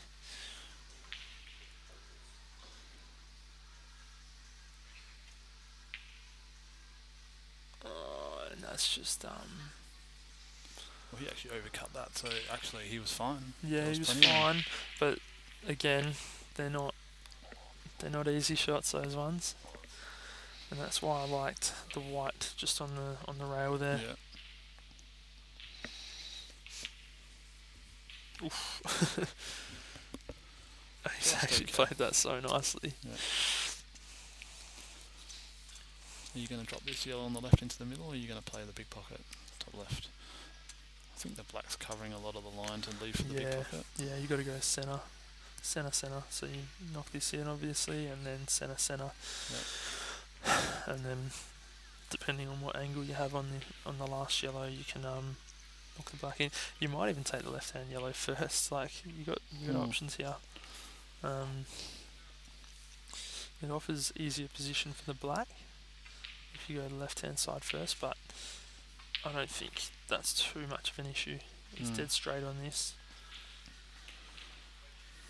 Maybe it's just a bit off, and he's not going to force it. He's just going to make sure of the pot. I prefer to drop it in and play the black in the middle of the bottom right corner as we look. Yeah, well, the players that force that kind of sort of hit the far draw and miss quite often. Exactly right. So just as you said, nice roll in. There nice. You go, and I think it takes. What's that? I think that'll hurt Jack with the 2 shots there. You know, definitely. They definitely hurt. An 8-4. It's getting. Well, 8-4 and 7-5 is a pretty big difference. Exactly right, with a bit of momentum coming back your way, but now you gotta fight.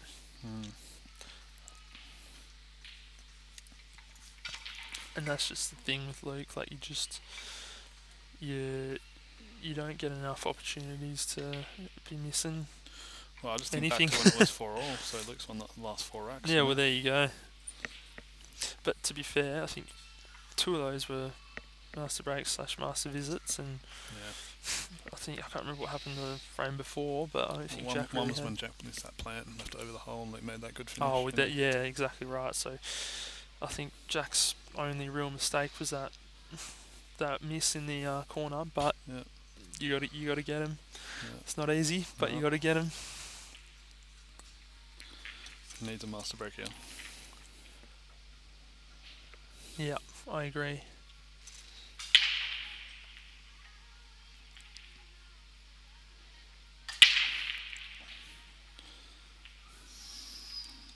Oh, he's got 1. He's got 2. Oh, he's got 2 reds. And once again, I don't think he's really got. The yellows are beautiful. Yeah, but it's got that bottom yellow to the bottom left corner as we look. I think there's a bit more of a difficult shot. Nah, he's good.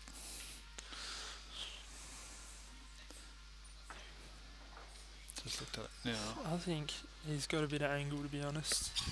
And ideally you like to play these kind of shots with screw, but the white's so close to that rail that you're going to have to jack up. You could go red, yeah. Just has to get onto that red in the middle of the table that's in between those two yellows sort of thing. Yeah, and I don't even know if you could put that red without hitting the cushion first. Okay. Maybe not, if you played it like that. So. Well, he hasn't left a yellow on, so you might have played that on purpose. Yeah, fair call. But yeah, once again, nice table, and he just can't really get on one. I think he's breaking well, but he's getting very unlucky. Yeah. So Luke's cutting this into the middle. It's a nice pot. Yeah, and now Would you say that's unlucky position or a bad position? I mean, he could have hit it better, but pretty unlucky. I think more unlucky than bad position there. Looks like he's not on it. Still Maybe he is.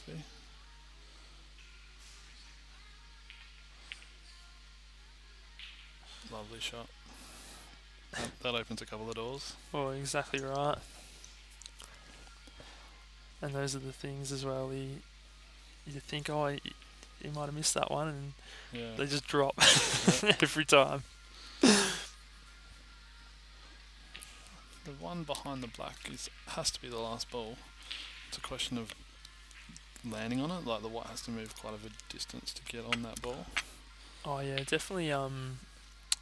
That yellow near the black is the hardest shot. Might be playing your 2-rail shot again. Yeah, so you're just rolling this one in the centre. I'm going to screw it back a little bit to give myself a bit more angle. Yep, fair enough. And yeah, you want to come off 2 rails, similar to last frame where like Jacko could have done it. Yeah. I feel like Luke will play the shot where you've got a lot more room for error when you come off 2 rails and the white's going in line with the position you're after. For those folks at home, it's about the white being on the line that you want, so the pace doesn't have to be perfect. So you can be short and still have the shot, or far and still have the shot. Exactly right, and this would be a good example right here. Yeah. So see how this white now is coming on the line that he needs? Exactly right. He's always going to be on that yellow. He could have hit that softer and he still would have been on it. He could have hit it harder and still would have been on it. Yeah. Whereas if you're coming across the table off one cushion, you're going to be pretty spot on. Yeah. So just on the other table there, I noticed Stone missed a black. I think he had to try and double it or something, but he did miss it. So just 5 might all. keep an eye on Stone here, because these shots are pretty fun when they go in. I think we're sick of perfect pull from Luke, so we'll go for something else over here. We'll go for some crazy business. So he's coming to one cushion, but it's very hard to judge the angle on these.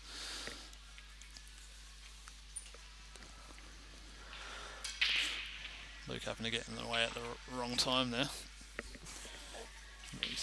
Neville's back at the table. I think he hit the black. Actually don't know, to be honest. Black looks similar to in the spot it was before, so Neville might have 2 shots. Yeah, Neville's got the 2. Yeah, there you go, the way he played it, he just nudged it closer. Yep. So 9-4. Gee, and that was quick. I mean, I think it was 4-3 when it was 4 all on this table. Yeah. And now it's 5 all over there, so 3 frames later. Yeah. And 9-4 over on the table. This is what you mean with Luke. You just can't let him front run like this, because he's just going to start destroying. Exactly makes it look right. so easy. He was making those couple of errors at the start when Jack was close, but now he's just played almost perfect, other than that foul he did. Yeah, pretty much. He's definitely hard to stop when he gets on a roll, and I was actually looking at yellows there.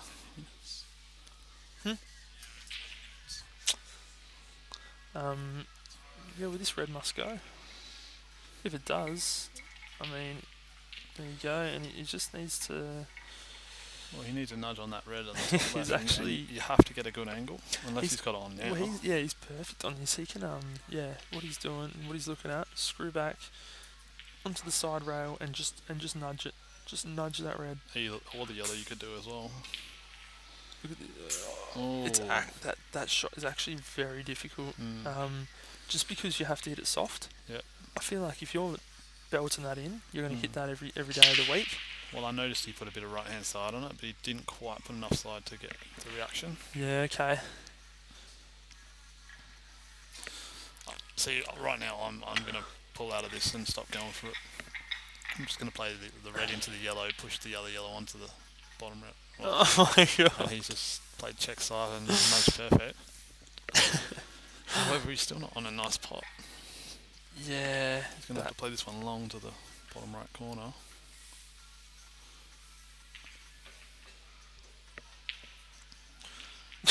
That's actually ridiculous. That's actually annoying. This is what I mean. When you're 9-5, you can start playing these sort of shots. Yeah, well, and that's it. If you're 9-4 down, I don't think you're really going for those kind of things. It's funny what scoreboard pressure can do, but Using middle jaws for position, it's just ridiculous. he's a hard man to beat, It's good to watch though. especially in a race to 11. You know, like fair enough if it's.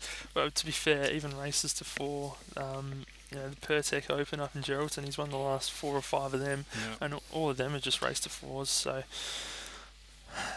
he's just very hard to beat in pool in general. But races to 11, they're. I'm very interested. Like, if he plays Stone in the final, I think that's going to be some match to watch. Yeah, Stone can fire. Luke's definitely. I don't think Luke's lost to Stone, to be honest. Even you know, when Stone plays out of his skin, Luke just fires and just doesn't really give him much of a chance. I know last year they were both in the final. Yep. And I think Luke won 11-6, 11-7. Wow. You don't think Stone's got more experience since then, or? I think he has improved. Yep. It'll be interesting. You know what? He's 6-5 down at the moment, so he's got to get there first. I think that's going to be a really good match. As I said before, it's going to be close.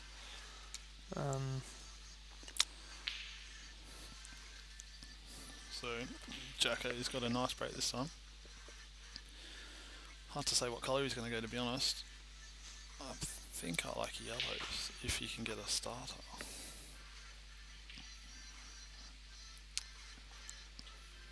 I think he was just checking if that red went to the top right pocket. Yeah, if it does, then yeah. I mean, they're both really nice. He's got that thin cut in the yellow in the left middle, but I don't know if the white's going to be any good. Decided to go red, so maybe that red does go to the top right pocket. Yeah, and the red next to the black goes in the left-hand pocket as well there. So yeah, so they're the last 3 balls. So you just play these 2. Yeah, you get as I was saying before, you just get those ones up top of the table out of the way, so you don't have to move the cue ball too much. Now this time, I like coming 1 cushion to be on the line of the red on the right-hand side. That'll be my 3rd last ball. So I'm going to screw that back, and now I'm going to play this one. So he's got a nice angle now. Definitely. And he'll want that white pretty similar to where it is right now. Yeah, right now would be absolutely perfect. Unless he decides to play it now. That's an option. Yeah, just because he can run through a bit. Yeah. I think he might need to have the white a little bit to the left even. Yeah. Oh, actually, I'm looking at the table. It's on easy. It's on actually quite easy. The yellow looks like it's kind of in the way there, but I feel like looking at the table, it's. You know what he's done there. And at 3-all, he's not missing those shots. It's I think what he's done is he's actually tried to cheat the pocket to try and hold the white on that line. Because if he hits it thinner, he's going to be a much more thinner cut. Definitely, and also because you're worried about position, you kind of forget about the pot. Yeah. So easy to do. Yeah. So easy to do, and now all of a sudden these yellows are great. Black's great too now. Yeah, well that's it. think he can play the yellow into the top right corner. You come off one cushion off the slider and flick the red out of the way. I actually think that yellow goes into the centre, right? Really? Wow, it does too. That makes things easy. Yeah. And it's been a pretty impressive display by Luke from basically 2-1. I don't think he's really missed, to be honest. No. Just that one foul he did, that's all. Yep, that's exactly right. Jacko stayed with him for a bit there. Do you screw in the gap for a choice of 2 yellows here? Yeah, I think you're still staying on that centre ball. You want that one down the rail last, but never mind. Either or was fine, I think. Yeah, actually, I didn't actually look too far into it, but yeah, either or is fine because knocking that yellow in the centre leaves you a good position on the black there. Looking at the far table, Stone needs this out with the yellows.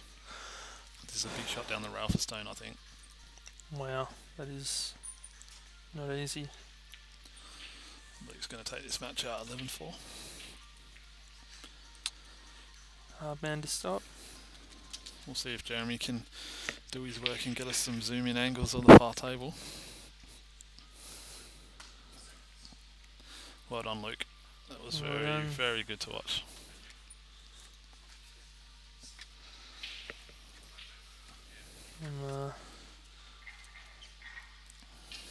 And Stone's gone for the double.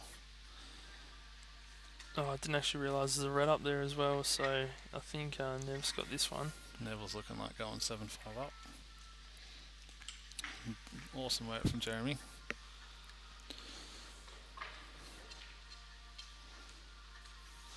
Probably a bit too Oh, close. I'm surprised Neville's going for this red unless it's it mustn't be on in the centre. okay. And he'll be looking at the snooker here. And that is nice. But if that red was not on in centre, wouldn't you play the rail shot if you're Stone? The previous shot? Yes. You know what I mean? Very good point. Or if you're going for the double, well, I think I guess the cut doesn't afford good position to the black, Yeah, but okay. man, just over would be fine. Yeah. I would have thought. But the other thing is, yeah, I don't know. This is an interesting situation because no matter where you leave it, Neville's finishing, right? So do you try and dead weight in behind it, or you just have a thump at it and see?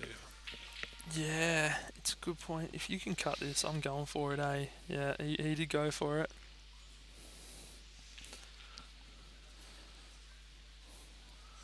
So this is looking like 7-5 to Neville.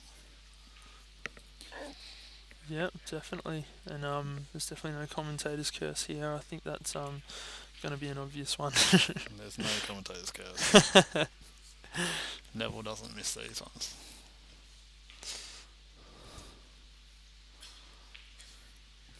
Part of me wanted him to just go a bit too far. You devil. You're a bad man. just because of what you said, nothing to do with Neville, but he's got it perfect anyway. So There you go. yeah, and he definitely won't miss this one. So 7-5. Stone's got his work cut out. I wonder. I'm not too sure how these two went against each other in the round robin. I think Stone beat him 4-2. Okay. And yeah, actually, I think it was 4-2 because the next game I versed Neville and lost 6-0. I do. Okay. I remember that one pretty clearly, but Yeah. I'm actually interested to see how Stone's fight is here. You know what I mean? Actually, that's a very, very good point. He's obviously a very good front runner, Yeah. and he hasn't really been tested. Yeah. You see him win against basically anyone, but he's always ahead. Yeah. He's always just flying and flogging everyone. So Neville's a tough character to beat, and he's going to keep playing how he plays all the time. It's just up to Stone whether he can dig his nails in for the fight. yeah, exactly right. Neville proved last week that the scoreline doesn't really bother him. 5-0 down, and he won 10 out of the next 11 to get to 10-6 up against Nathan, who's a very solid player. So here we go for Stone. Try break. Yellows are on. Needs this out. It's so much harder to get an out when you're down. Yep. If you're 7-5 up, you're probably already going for. You're already 2 balls into this, That's But what makes champions, That's it. He's got the game to do it. Definitely. I actually see this game going down to the wire here. Yeah. Beautiful queuing. Those 3 yellows on the left side. I think it's important to be able to land on an angle where you can pot one and disturb the reds on the right, just to create a bit more room to work in. Yeah. I don't think you play on like how you were saying Ron does, where you don't move anything. It just is. Well, I think they are all on. Yeah.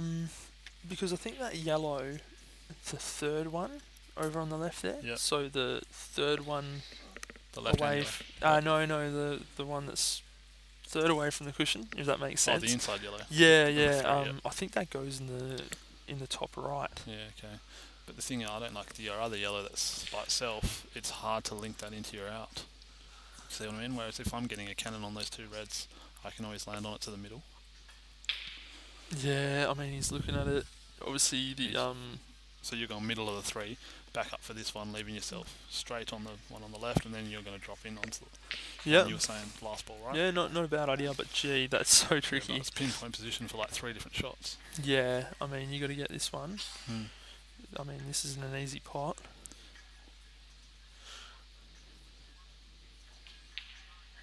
Cued it He's well. got a very nice queuing. So yeah, if he's got this angle, he can come back out.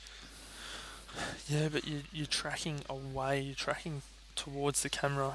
You don't want to leave a long shot. Yeah, and that's the thing. I just think you have to take it now because I don't see him getting back on it. It's just real stranded where it is, you know. What about I don't mind him on a long shot either. I think he gets it because he just has to roll it. Oh wow, he could actually get below. He's actually under-hit that. Yeah. He's got too much angle. And that's the thing with that shot. You basically need to be straight or just off straight. Otherwise, you got nothing. This shot here, you can... Extreme check side. Yeah, that's what I was... Dead weight it just enough so the side kicks in and just push that red away. Yeah. It's a delicate shot and it's lovely to watch when it comes off, but this is one of the ones where I was saying you can visualise it in your head happening, but it just doesn't happen very often, you know. He's overcut it. Yeah. Those are very hard shots to do. Oh, definitely. They're yeah, very, very difficult. It's not bad though. Looks like Neville can drop in the red into the top right corner and play the one that's on the top cushion over the pocket, top left. Yep, I agree. It's probably that's the way. Just containing at the moment. If that yellow was closer to the hole, you could even play it off the yellow and move the yellow and go for the finish. Yeah, I agree. But I think just rolling it over the hole is the right shot in this scenario.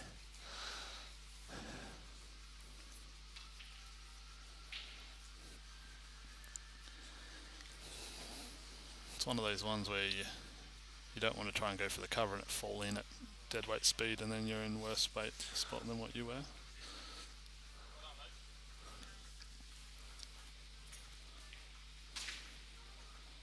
Like that. Yeah, and now it's a bit trickier. I find those ones, a lot of players, they just think covering a hole's easy, so they don't give it as much concentration as what it needs. Like the shot needs a lot of respect just to get a nice cover on the bucket. Yeah, I don't think Neville's the kind of guy that doesn't give enough concentration. Yeah. He would say, I think the 2020 shot clock is his biggest enemy at the moment, because he does take a minute a shot on a normal game, you know, so he has to think a little bit quicker and he can't take his time as much. Yeah. But it hasn't seemed to affect him that much at this stage. I know against Nathan, he was. I actually timed that game. I was reffing, and every shot was 35, over. Yeah, 32? about 30. Yeah, 30. He would be playing. He'd be queuing at the ball at 20, Yeah. and I don't like doing that. I like waiting for the 20 call Yeah, but and having my mind made up, and then get down and take 10 seconds to cue the shot. Yeah, I agree. But I think he takes 15 seconds to queue, so he really does have to get down. Yeah, before 20 even. Yeah, well, yeah, and that's what he was doing. He was getting down at about 15 and just queuing, and I would say 20 seconds, and he'd queue for another 10 feathers. I reckon about that. Yeah. So Stone's got an interesting shot here. He's got a thin cut plant if he wants it, but the issue is he's got to get back for the black. Oh, gee. He was going for the triple there, and he flicked the black, and that's a bit of a disaster. So I suggest Neville uses his 2 shots here. Plays the hardest ball, which is the top left corner one. Pretty straight. Get it, like double it down table sort of thing. And then land on the bottom red to the middle pocket, because you got the black, nice big pocket up there in the top right corner. So you're saying double this ball? Yeah, I'm double it up table. And make sure I land on the white, so I'm dead onto the 2 reds in the middle. Okay, I would have played it the way he played it, just like that. He didn't get ideal position though, if that white came up a bit more. Well, the reason I don't like that is because now you don't have the nice position on the 2 reds. See what I mean? Yeah, I think he definitely could have got it though. He needs to hit it a bit harder. Yeah, okay. So you're coming around a bit more for the left just getting middle. that white up a bit, Yeah, okay.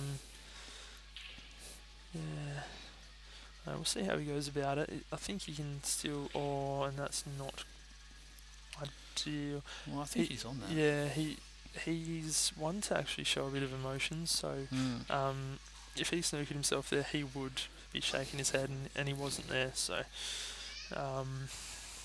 obviously it's fine. He's already down on the shot. It's a big frame. 8-5 would be a very nice lead. Looks quite natural. You just drift through a bit and have a somewhat straight shot in the middle. Wow. And he's missed it. And he you can't see on the camera, but he actually slapped his bum. He just whacked the back of his leg, and he actually does that a bit. Yeah. This is a way of showing the emotion. And as you were saying, that it is a big frame. 7-6. Well, obviously Stone's got to get it. Yeah. I think 8-5 is just such a difficult way. It's hard to come back from 8-5. But I think Stone is struggling. I don't think he needed to do that. No, unless he's he fine. did. He can play middle or top. I think he is fine, but I don't know if he needed to do that. Maybe he was going for because it. If you get past it, you're on the top right. If you hit it, you're always on the middle or top. Yeah, or fair bottom enough. left as we look. And he's done that. As soon as he hit it, he what would you call that? The key point. Yeah. Stone does that a lot, you know. He does. Obviously you can't see him. He's showing a bit of emotion here. He's gone and walked over to a different table and just got his hand on his head a bit. I reckon no matter whether Stone wins or loses frame, he just needs to take a bit of a break. Yeah, I agree. And this is going to hurt. You're watching this if you're Stone, and you are so glad that missed. Isn't it funny, like how vital frames in the match, like these things sort of happen? Oh, 100%. And to be honest, I enjoy commentating this match. Yeah. The last match was just too perfect. It's kind of... You like the drama, don't you? I love a bit of drama. You got the Neville bum slap and the Stone key point. Exactly right. No, it's good. And there you go. Stone's taking the break like I thought. Yeah, no, it's a smart idea. It's quite mature of him to do something like that. Yeah, 100%. Even though he won that frame, I'll tell you what, he would feel great about winning that frame now, even after what he'd done. Yeah, definitely. Yeah, because I think he had 3 chances to finish that off. Yep. Yeah. No, he did. He did have his chances there. And I think that is the scoreboard pressure, to be honest. If he was 8, well, what was it, 7-5 up? Yeah. If he was 7-5 up instead of 7-5 down, he would have just got down the probably queue. would have got all them. Yeah. So, I don't know. It's it's funny what the And I pressure think it's can do. regardless whether you're up or down, the later it gets into the match, the more you feel the scoreboard. Like you were saying to me when you were 11-5 up against Dax, you were just thinking, oh, what if he does come back here? Yeah, that's exactly what I thought. As soon as that gets into your head, you're all of a sudden not thinking about the ball that Winning, you're putting at the time, and you're just thinking about possibilities, Yeah, and that's it. I don't know why I started thinking that. I'll try next time to get it out of my head. But yeah, just funny what the mind can do in a game of pool, that's for sure. Yeah. Happens to everyone. It'd be a good skill to learn, to just not even care about the score no matter when it is in the match. Yeah. I wonder if many people have actually mastered that. Yeah. Like even you've got guys like Mikil, they show their emotion, Yeah. Gareth Potts, I think he's pretty good. Yeah. No, Ron Kelly was pretty good back in the day. Very good actually. It just not showing anything, and he was very consistent. So, well, even like tennis players, I was watching the US Open, and like the amount of times I saw a break point and the server do a double fault, I was like, oh really? my God, like that's the point you need to win. Yeah. And then you've just double faulted, I was like, oh, he the must pressure. be thinking about that break point. Oh, definitely, because all you think about is, like, I need to get this in, or please don't hit the net. Yeah. And then when you start thinking about hitting the net, you just hit the net. Don't do a fault, you do a fault. Yeah. And that's the other thing, you can't think of like what not to do. Yeah. Don't miss. Yeah. All you're thinking about is missing. Yeah. When you say don't miss. Yeah. You got to think about, all right, I need to get this. I had a frame in the Premier League Grand Final. I was playing John Rui, and I don't know if you remember, but I had 2 shots on the black. And I got down, I was like, just overcut it, because no matter, if I overcut it, I'm always on the ball, right? Yeah. And then I get down, and I've undercut it. I've done exactly what I've told myself. Right. Like, because undercutting would have been in your head. Yeah, too much thought, Yeah, you got to have a clear mind. I actually find I talk to myself when I'm down on a shot sometimes. Yeah. I'm like, what am I doing? Why am I talking to myself? Yeah. When you're flying, you're not even thinking. You're just getting down and nailing them in. But yeah, your head can definitely get the better of you sometimes. That's another thing that happens. Like, you're playing someone like way better than you, or a famous player or whatever, and you sort of get to 10 on a race to 11. You're like, oh, and then you're suddenly on the black, and you're like, oh, I'm going to beat so and so, and all of a sudden, instead of getting down and potting the black, thinking about just pot this ball and that's it, you're just thinking, oh, I'm about to do this. Yeah. And then all of a sudden, that's when you always miss the black. Oh man, that just reminds me of when I was at the Worlds for the second time. Yeah. I ran into, in the second round, the reigning world champ, Frank Costello, his name was. Yeah. And I was playing like out of my skin, and raced to 6. Yeah. And I think it was 4-5 to him, and I've done this impossible long table double. Black's rattled in the pocket, and then just dropped. Oh, nice. And he's thrown the cue on the table and walked out of the room. Yeah. And then I'm on the out at 5-all, race to 6, and I nail this out, and I land on a tricky black. Oh, yeah. And it just got the better of me. There was about 90 people watching. Just like, oh, this random Aussie guy's going to beat the world champ. And I just missed the black by a mile.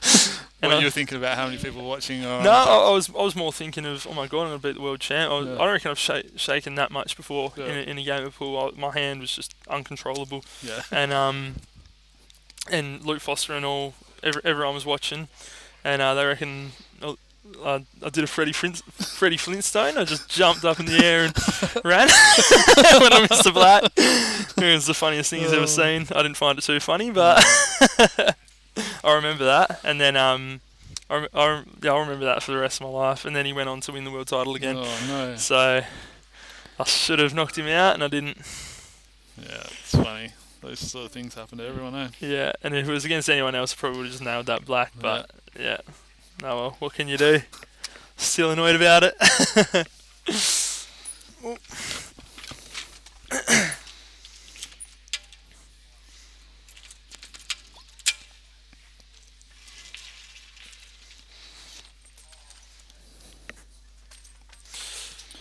I might just quickly duck off for a sec, and I'll be back for the start of the frame.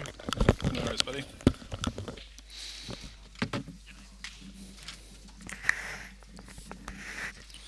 So just waiting for Stone to get back.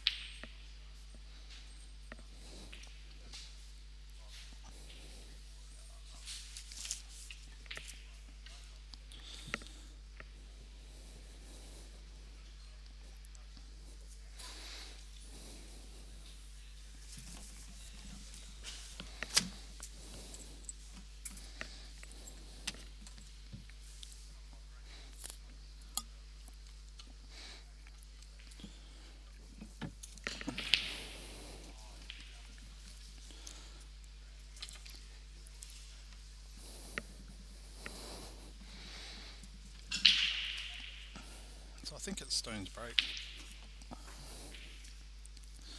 which makes the 7-6 scoreline a little bit closer than what it looks like.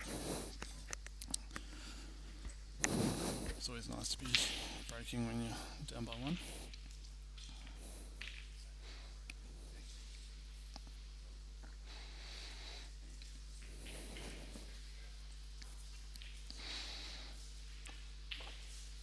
Hopefully you guys at home are enjoying our coverage tonight. Fair few people rocked up to HQ as well to watch, which is always nice.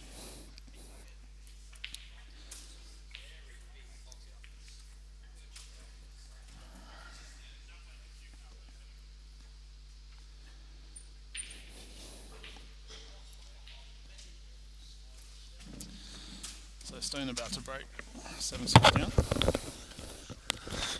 Right, and he's had a break, had a bit of a break too. So I think that was a good idea, and he's just flown the white straight in. Yep. Now's when you want all the balls to die. Yeah. Looks like reds are not bad, I would say. That break where the white went in, and you just said that you want all the balls to die. I remember when I was at Worlds for the first time, Jamie Stevens versus Gareth Potts. Oh yeah. First frame of the whole tournament. James Stevens white straight in the pocket, Oh yeah. and he goes, "Oh bugger!" And then the black went in. He went, "Yeah!" And then he dry broke, and Gareth Potts went out. So he had 2 bites of the cherry. yeah. And these reds are really nice. Yeah, I think the one just above the yellow in the middle of the table goes to the left middle. So You reckon left middle? I actually think right middle, if anything. I think left middle's out of the question, but no, he's landed fat on it. we'll find out. I think he's gonna go for. Yeah, he might leave that red above the yellow till last even. See, I don't really like leaving that till last. I actually do, because all you need to do is get the white just around the left hand side of the table there. You're going to land on the black. Yeah. I just feel like if you're too far, you're on the wrong side. If you're too short, you might just not have the potting angle. Well, I think anywhere where the white is now, if you can land it there, for the last ball being the one above that yellow there, or below the yellow, you can't really go wrong. You're putting the ball in the centre, and the black's on, you know. So for me, like if he had a red on the left hand side of the table already, I would say yeah, that's great, because he can just pot that and naturally just be on the line he needs. But the fact that he's going to move the white 1.5 foot to get the line you want, like that's another one of the things where you visualise and it's going to be perfect, but then you hit it and it's, if you're out by a bit, it can make all the difference. You know what I mean? Yeah, I guess it just depends on this shot here. So but I feel like there's too just much angle here, right? Yeah, but there's many ways to get to the left hand side of the table. If he's got too much angle, just stun across off the side rail and back across. Yeah, okay. Yeah. What if he's got a little bit more angle than that? You know, like where he's playing your shot. I just feel this can go wrong very easily. Okay, well, we'll see.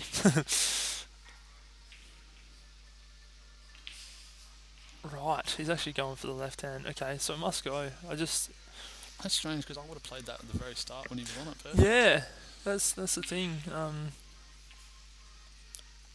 Oh well, he's done it well anyway. He tricked us, mate. I wonder if it's a full pocket or if it's. He's got heaps of pocket. Yeah, actually looking at it now, it does look like it goes pretty easily. Hmm. Oh my god! All right, maybe not. I really thought that went easy. This is one of the disadvantages of having a zoomed-in camera angle. Yeah, and we are pretty far away from the table, so it is kind of hard to see. I feel that red goes in that right-hand pocket, but I think you just drop the snooker in, wouldn't you? That's a nice snooker to put in. yeah, He's playing the smart way too because he pushes his yellow up. yeah, I really like that. Hmm. And there's not really, if he plays this shot now, there's not really an easy way to get out of the snooker. Yeah. Like you can't go across table, No. probably can't go off 2 rails. You can't even do side it rail foul 'cause bottom. the balls are on, right? Okay, he's going for it. Nice. You might be able to play the yellow off the red for a bit of insurance. You mean hitting the white onto the red now? Okay, yeah, I get what you're saying. Like you just Yeah. chuck it up the rail a bit and land on that bottom one. Yeah, got ya. If things happen to go pear-shaped, at least the red's on the rail. Yeah. If it's like that easy how it is, you may as well. I think someone that's really good at that is Nate. Oh, I was going to say Nathan's really good at those shots. Just killing balls, Yeah. even if he doesn't need to. Just Yeah. he'll just kill it, Yeah. and just give you absolutely no hope there. Yeah. Instead of like Yeah. 1% chance, it's Yeah. like all right, I might have 1% chance to get to the table. I'm not going to like my shot. You're not even looking forward to getting back to the Yeah, exactly. Just finish the game now. Yeah. Yeah, It's a bit lazy by slowing that shot, I think. yeah, it was he had the right position and he just couldn't get it. And I don't know if it was lazy. I think it's more the pressure. And I think we got- he's This looks like a halfway Harry. yeah. These are the spots you just don't really want to land. Yeah. Like you want to land above it or below it. Yeah. And he's just right in no man's land. Still gettable, but it's just Well, you got the white to worry about as well as the pot sort of thing, you know. yeah. And that's the other thing. It will be tracking towards that pocket. I don't think it would be too much of an issue. But as we were saying, it's pretty hard to get the He's got angle. nice Yeah. Stone really And disappointed with that one. really hurts, eh? Yeah, really should have been 7-0. And that's one thing with Stone. He does let his emotions get the better of him. Very, very good player. But as you were saying, it's going to be interesting to see how he handles this. Well, you've just got to forget about that shot you've just missed and carry on. You know? Yeah, definitely. He's obviously not too happy with that, and fair enough. Yeah. But can't do much about it now. Yep. If anything, you could have probably screwed it a bit harder and had a shot to nothing. You know what I mean? Yeah. Good point. I don't mind the way he played it though, because you shouldn't be thinking about, if I miss, I'll leave the white here. I don't like that strategy. Yeah. Okay. Like I think you just got to back yourself. If you're thinking about where you're going to leave the white if you miss, then you're obviously thinking about missing. Whereas if you just back yourself, Yeah. you're going to get those shots 99% of the time, I would say. I think it's more just a confidence thing at the moment. He's obviously not playing how he knows he can. Yeah. And when that happens, it's hard to get back on your feet. Interesting to know if that yellow's on in the top right corner. If it is, they're nice. Oh, catch, mate. If it's not on, we'll have to find an angle to develop it, I would say.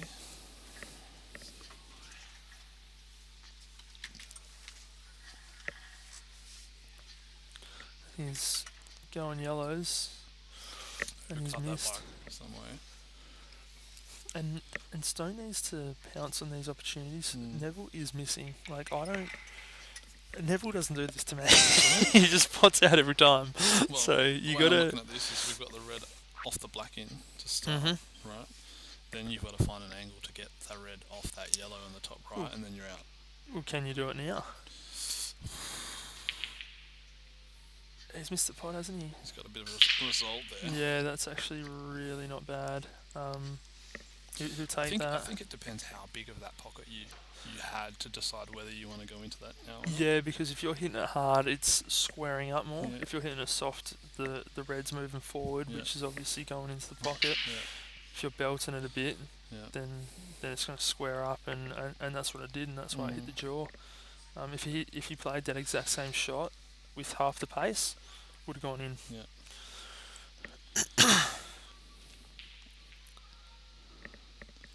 So Neville needs to find an angle to get into that if he wants to go game. He doesn't necessarily have to, because I think this red on the right hand side of the table, I think it's just landed not very cuttable into the middle pocket. So yeah, I think you'll find he'll just cover this pocket. Yeah, I mean, and that's the thing, when you don't really have an out, you don't want to be putting too many of your balls. You want to be tying it up and giving yourself a better opportunity at going for the out. That's a nice shot from Neville. Yeah, that was nice. I think he hasn't he's blocked left it a bit of enough. a gap. Yeah, I agree. Very, very difficult to block it from all the way over there, Yeah. especially when the ball's not on the rail. He blocked the important side of the pocket anyway. It's a nice shot from That's Stenhouse. a nice shot. He would have liked it a little bit better, but definitely not bad. Yeah, I think Reds are definitely in front of the game. The Reds have more balls to open up this top right side of the table. Yeah, you'd be liking yourself on reds right now. I don't actually see a nice shot for yellows here. Maybe play the top left one that's on the rail to cover Yep. the hole. Yeah, that's what I was looking at. Oh yeah, or actually, to be fair, trying to get this out now is pretty nice as well. If you can block the pocket again, which I don't think he can, that's pretty nice. So I mean, he really hasn't left much. Stone here. Do you know what I don't mind here? Just chipping the dead ball on the right hand side out. Yep, I love it. But I don't. It's kind of hard to see. Do you know if those the yellow and the red are touching? If they are, he can't get to that ball. Yeah, okay. Well, if that's the case, I play this red on the left hand side up to the top left corner to cover. I was looking at that, but the white might be tracking towards the centre. Yeah, okay. So He's going for a safe white. It's a nice shot. yeah, even Neville tapped the table there. So Now, does Neville move his dead yellow out now? That's probably a nice shot. I don't like it, to be honest, because you're opening all the balls up for Stone. I think that out is really tricky, but Stone has a very good opportunity to get that red on the right hand side to just block the pocket where the black is. Yeah, okay. I mean, he can do that anyway, regardless, but I just don't like opening up your balls until you can. You're in I just with a feel good because chance. Neville has less balls on the table, he's not going to get a good opportunity to cannon that, so you may as well just open it and force the issue a bit more. I mean, he's 8-6 up as well, so that would probably help him for the scoreboard pressure as well, you know? Yeah. Because I feel like Stone's got lots of time in this frame, he can just open that up whenever he wants. I think this frame is good for Stone, just to slow Neville down. He does need to win it, but just it's sometimes good to have a bit of a tactical game when you're not going too well, just to get yourself back in. See, I'm playing the dead one now, in or over the pocket to cover the black. 100%. And then if I get it, then I'm going to have a crack at the dislodge, the dismount. The other thing is, so that red, that's nice, that's perfect. Good weight, that's perfect. Yeah, you'd rather that over. Yeah, you would. Because that red on the left hand side there, near the middle pocket, it's a difficult ball as well. But I tell you what, Neville can pop the yellow on the bottom left as we look at it, and then play this yellow on the bottom rail, and drop the red in with the yellow and cover the black. And when he's all right, I think that might have been what he's trying to do, and just You enough reckon? to create the gap to play that shot. I don't know if anyone is capable of just hitting it so close in the pocket, but just leaving it there and hitting it pretty hard. I don't know if he. Don't know. I think he was trying your way. Yeah. I like this That's shot a by good shot. Stone, Good but I pace think too. he's. Oh, That's man. perfect. Yep. Very nice. And now Neville's just going to have to get his yellow out of the way. There's not really much else you can do here. But I'm playing this yellow, the top left yellow, Mhm. off 2 cushions, and I'm just trying to create some traffic near the black. Yeah, exactly. You know what I mean? Yeah, weirdly enough, you kind of want more yellows near that area at the moment, Yeah. just to. Just to slow Stone down a touch. If you can get a yellow, okay, he's going for something else. Or he might be going for. Oh, he's getting the black out of the way. That's not a bad shot either. Yeah, but he's still got his yellow trapped up the top left, you know. Yeah. All right, and I'm now, fouling here. Just put the red on the yellow. You got all the pockets covered. 3 pockets covered. what about opening up that that red on the right top right corner? Not while this red's still dead on the bottom left. Just play red onto yellow. Take 3 pockets. Yeah, fair enough. So see you later. Yeah, actually, I agree. And That's nice, perfect. great shot. You know what I mean? Like, I was never going to put all these balls. Yeah, there's not. Doesn't have enough pockets. He's got 3 balls and three pockets blocked. So, Yeah. no, that is definitely the right shot, and very well executed as well. There was a chance that red could drop. So I want to know what you play now on yellows. Gee,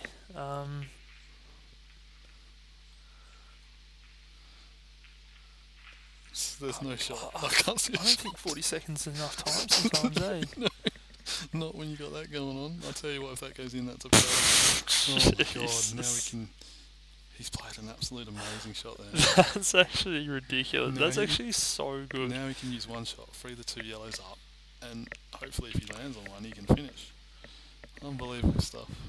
Just double in the centre, and then double the yellow across into the centre. I'm thinking of bringing off the top left one quite thin, so the weight's 2 cushions, and then I'm hitting my other yellow, so I'm freeing up both yellows in one shot, and if I can land on one, now I'm going game. Unless he leaves a nice angle off this one to develop. That's another way of doing it. Yeah, that's actually a good point, isn't it? I don't know if he's got the right He angle. doesn't, so I think he's just going to lay up here. But, yeah. I felt like that was a nice time to have a go. Yeah, definitely. And that would kill Stone if he went out from there. Yeah.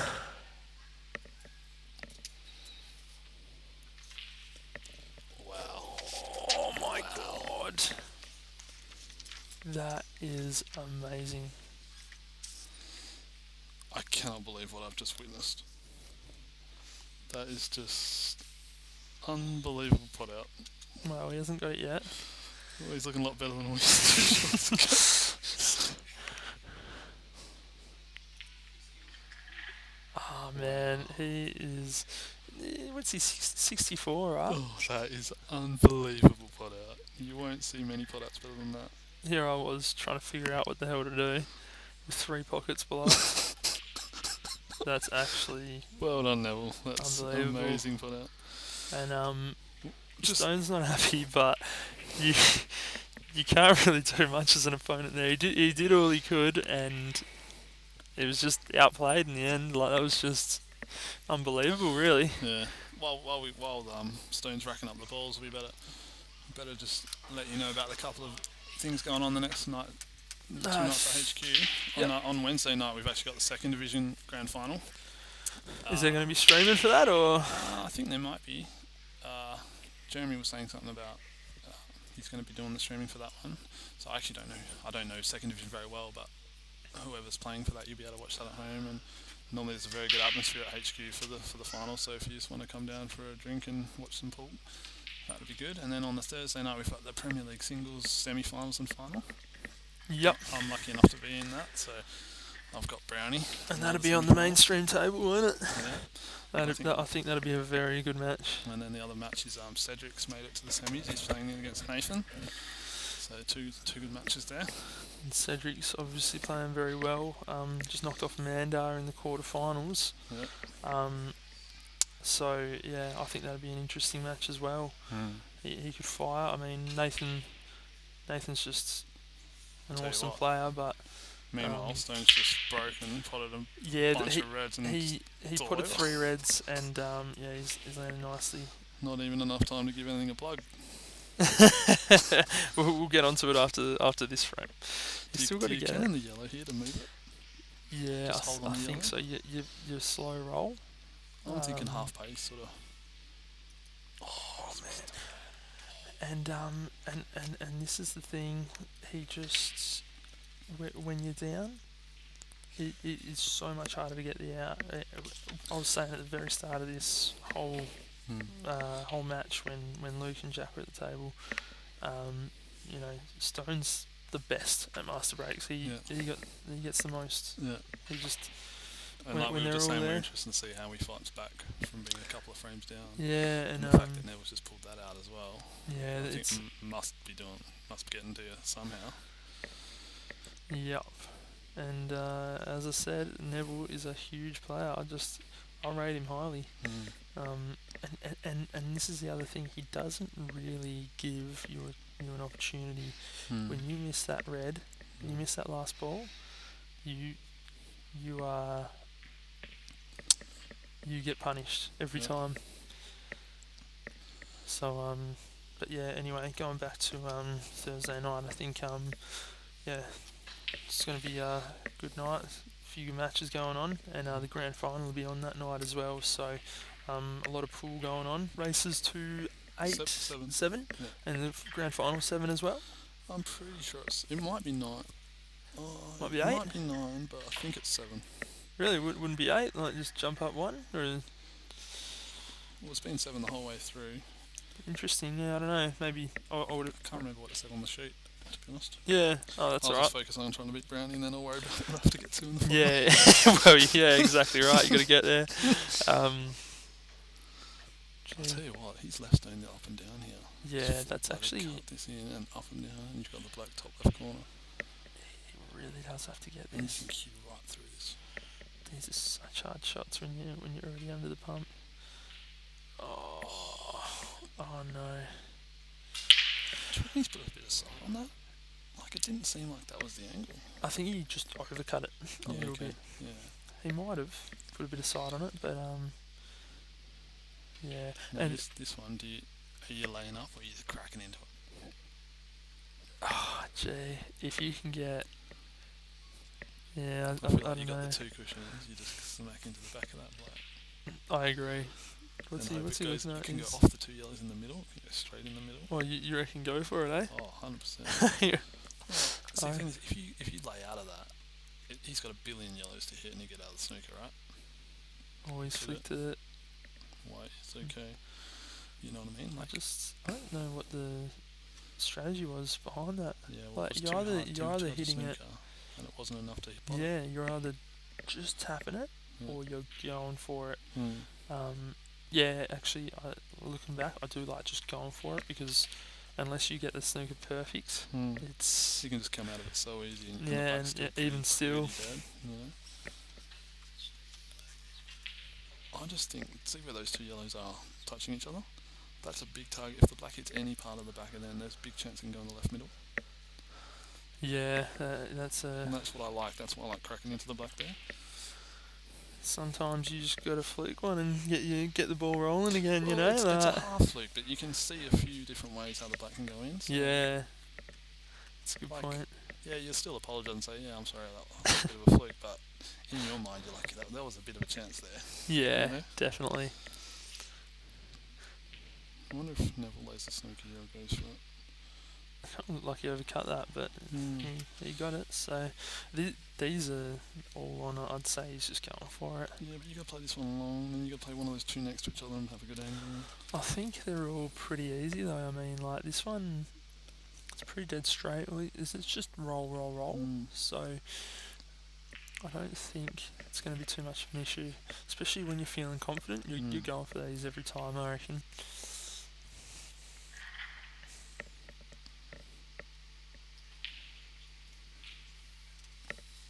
Yeah, just stun. I actually think. Oh, I've got a feeling he's got a little bit of angle on this. So he's got to screw up. I think he's got to play the outside yellow of the two. The one on the left. Outside, yeah. Yeah, I agree. He'd like a bit of angle going, so he needs to be a bit above it. He's not quite there. I don't think he's kind of This one, straight. you really have to cue through this, I'd say. And play side rail and back out. Is that how you're playing it? I think he's fairly straight. I feel like he could just screw back a little bit. You talking about the outside one, the one on the left, or the one? Yeah, on the one on the right. I think the one on the right's not on it. I think he's playing the one at the bottom of the Yeah, table. yeah, okay. They could be lined up for the plant in the middle. If they are, then that's pretty awesome for him. Must be. Well, actually, I don't know. I don't know if he was trying to get above or if he was just leaving it for the plant. I find it hard to believe he's trying to come around the back of the black there and land on that. Yeah, good point. That's some shot if you're trying to do that. No, he's pretty good at playing some shot. Yeah, You just saw the last out he did. Yeah, but he's kind of in no man's land here. If this plan is on nicely, then but then why didn't he hit that softer one before? Yeah, a bit weird. I don't know. It's strange, very strange. Oh well, they're on. He's halfway Harry again, is he? Yeah, I mean this isn't good angle. This is. Why is he? He's overhitting everything. Yeah. I feel like the last two shots he's really overhit. Yeah, I agree. A foot and a half. Yeah, I think he can hold for the black if he plays in the middle, you know. Yeah, I think the angle's pretty top. Like you got to cut it a bit.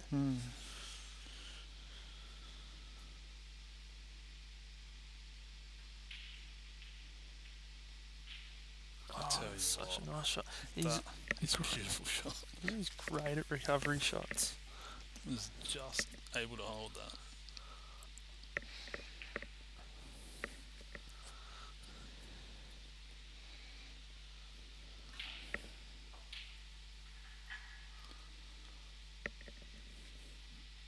You can hear a pin drop in the room. He's nailed the black, so that's 10-6. He's on the hill. Stone's going to need the next 5 in a row. Yeah, not easy from here, that's for sure. And the fact the way he's lost the last 2 frames is very challenging to get over that. Yeah, definitely, and he's shaking his head. I'll tell you what, I would love to see 10-all though. Oh, I agree. It'd be great. Everyone loves a close game. Stone needs to compose himself here. The best way to compose yourself is to just win a frame, you know. Yeah. So. Well, you win 1, then you win 2, then suddenly Neville feels a bit of pressure. Well, that's it, and that's what I think when I'm down like this. I think, all right, 1 or 2 at a time, you know. Don't think, all right, I got to win 5. No. I think, all right, I got to win 2, and then the pressure's on. Yeah, you that's know? exactly how I think too. Yeah, so. Same with team matches. Like just start the run off. And Yeah. Every single one you get after that is exponential pressure for your opponent. Exactly right. And then they start getting worried the closer you get to 10. You know. Like Definitely. Even if it's 10 on, they're like, oh my god, I had a 4-frame lead and now it's all gone, and I've got no momentum, and my opponent's just run 3. You know. Exactly right. And Stone's capable of running numerous racks in a row. Yeah. But he needs to get his head right at this stage. And here's where Stone just needs to play no mistake pool. Just any chance you get, you take. Yeah, and the thing is, Neville's just so solid. It's going to be hard to get mistakes out of him. I don't think you need to necessarily rely on Neville's mistakes. Just hope for a good run of the balls and take any chance you get. Oh, and that's not a good run so far. Look at the break. I'll tell you what, those reds are going a little bit dead. That one next to the black, I don't think it's on. No, it doesn't look like it. Yellows aren't great either. I think reds are the balls, and you're going to have to find one of those 4, an angle on that to nudge the black. That's how I'd be going about this. The problem is the starter's not easy as well. So he's going the yellows. So he's going to have to deal with the black and the yellow that's closest to the 4 reds.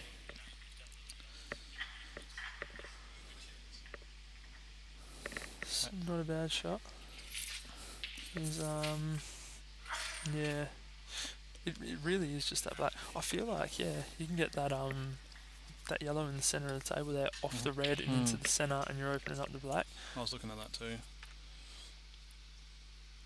That red does look a little bit lower than the middle though, so it's actually it's doable, but it's not straightforward. He's left it. And So he's on it now. If he plays it, it's now. He's got the perfect position to do the shot. Yeah. You're probably wanting to hit this relatively thick.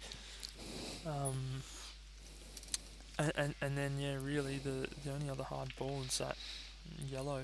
But I mean, you don't know where the black's going either. The black could sit amongst them four reds, or push the yellow closer or something. I think if you hit it thick, I don't think you really hit the black, or you might flick it. Oh, there you go. Not bad though. Yeah, you got to come back for that. Yeah, well, you had to come back for the yellow anyway. He's gonna have to drop that yellow in the middle last, I'd say. Oh yeah, middle. Yeah, good point. I didn't even think about the middle. Yeah, I actually think it's really nice. I think You like it? Yeah, I like it. He's playing the outside one, so I think the inside one's not on. Is that right?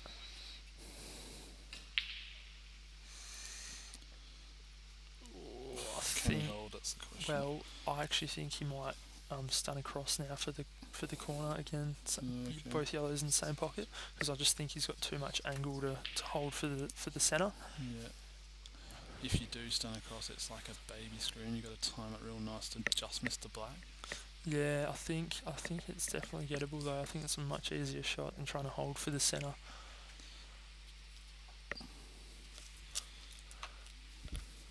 Obviously can't see too much at the moment, but I think he's snoopy. I don't know. Let's look at his face. Deep breath out, deep breath in, deep breath out. He loves a good deep breath, eh? So he's just composing himself. He knows this ball's basically the match.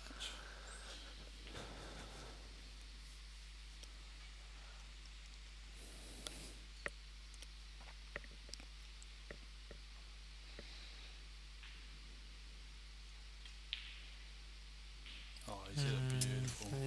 He's playing well, and straight on the black. Well played, Neville. That out where he took the three yellows with the three pockets available. Oh, yeah, that was just that was huge, wasn't it? Well done, Neville. Well done, Neville. So tune in next Tuesday, and we'll have Neville playing Luke Foster. Yeah, and they actually versed each other in the first round of finals here. I think Luke Foster got him 11-6, and hardly missed. So Neville was actually playing very well, but you know when your opponent's not missing, it's a bit hard. So I think Neville definitely can take it to Luke. I definitely think he can beat him. But Luke, if he plays anything like he did today, no one can really beat him because he's not really missing. So hard man to beat, but. Well done to Neville anyway, and commiserations to Stone and Jacko. Yeah. Both very good tournaments anyway. So thanks for tuning in, guys, and we'll see you next week. For sure. If not the next couple of days, and the stuff that's happening at HQ. Yeah, definitely tune in for the next few days, guys. Cheers. Have a good night.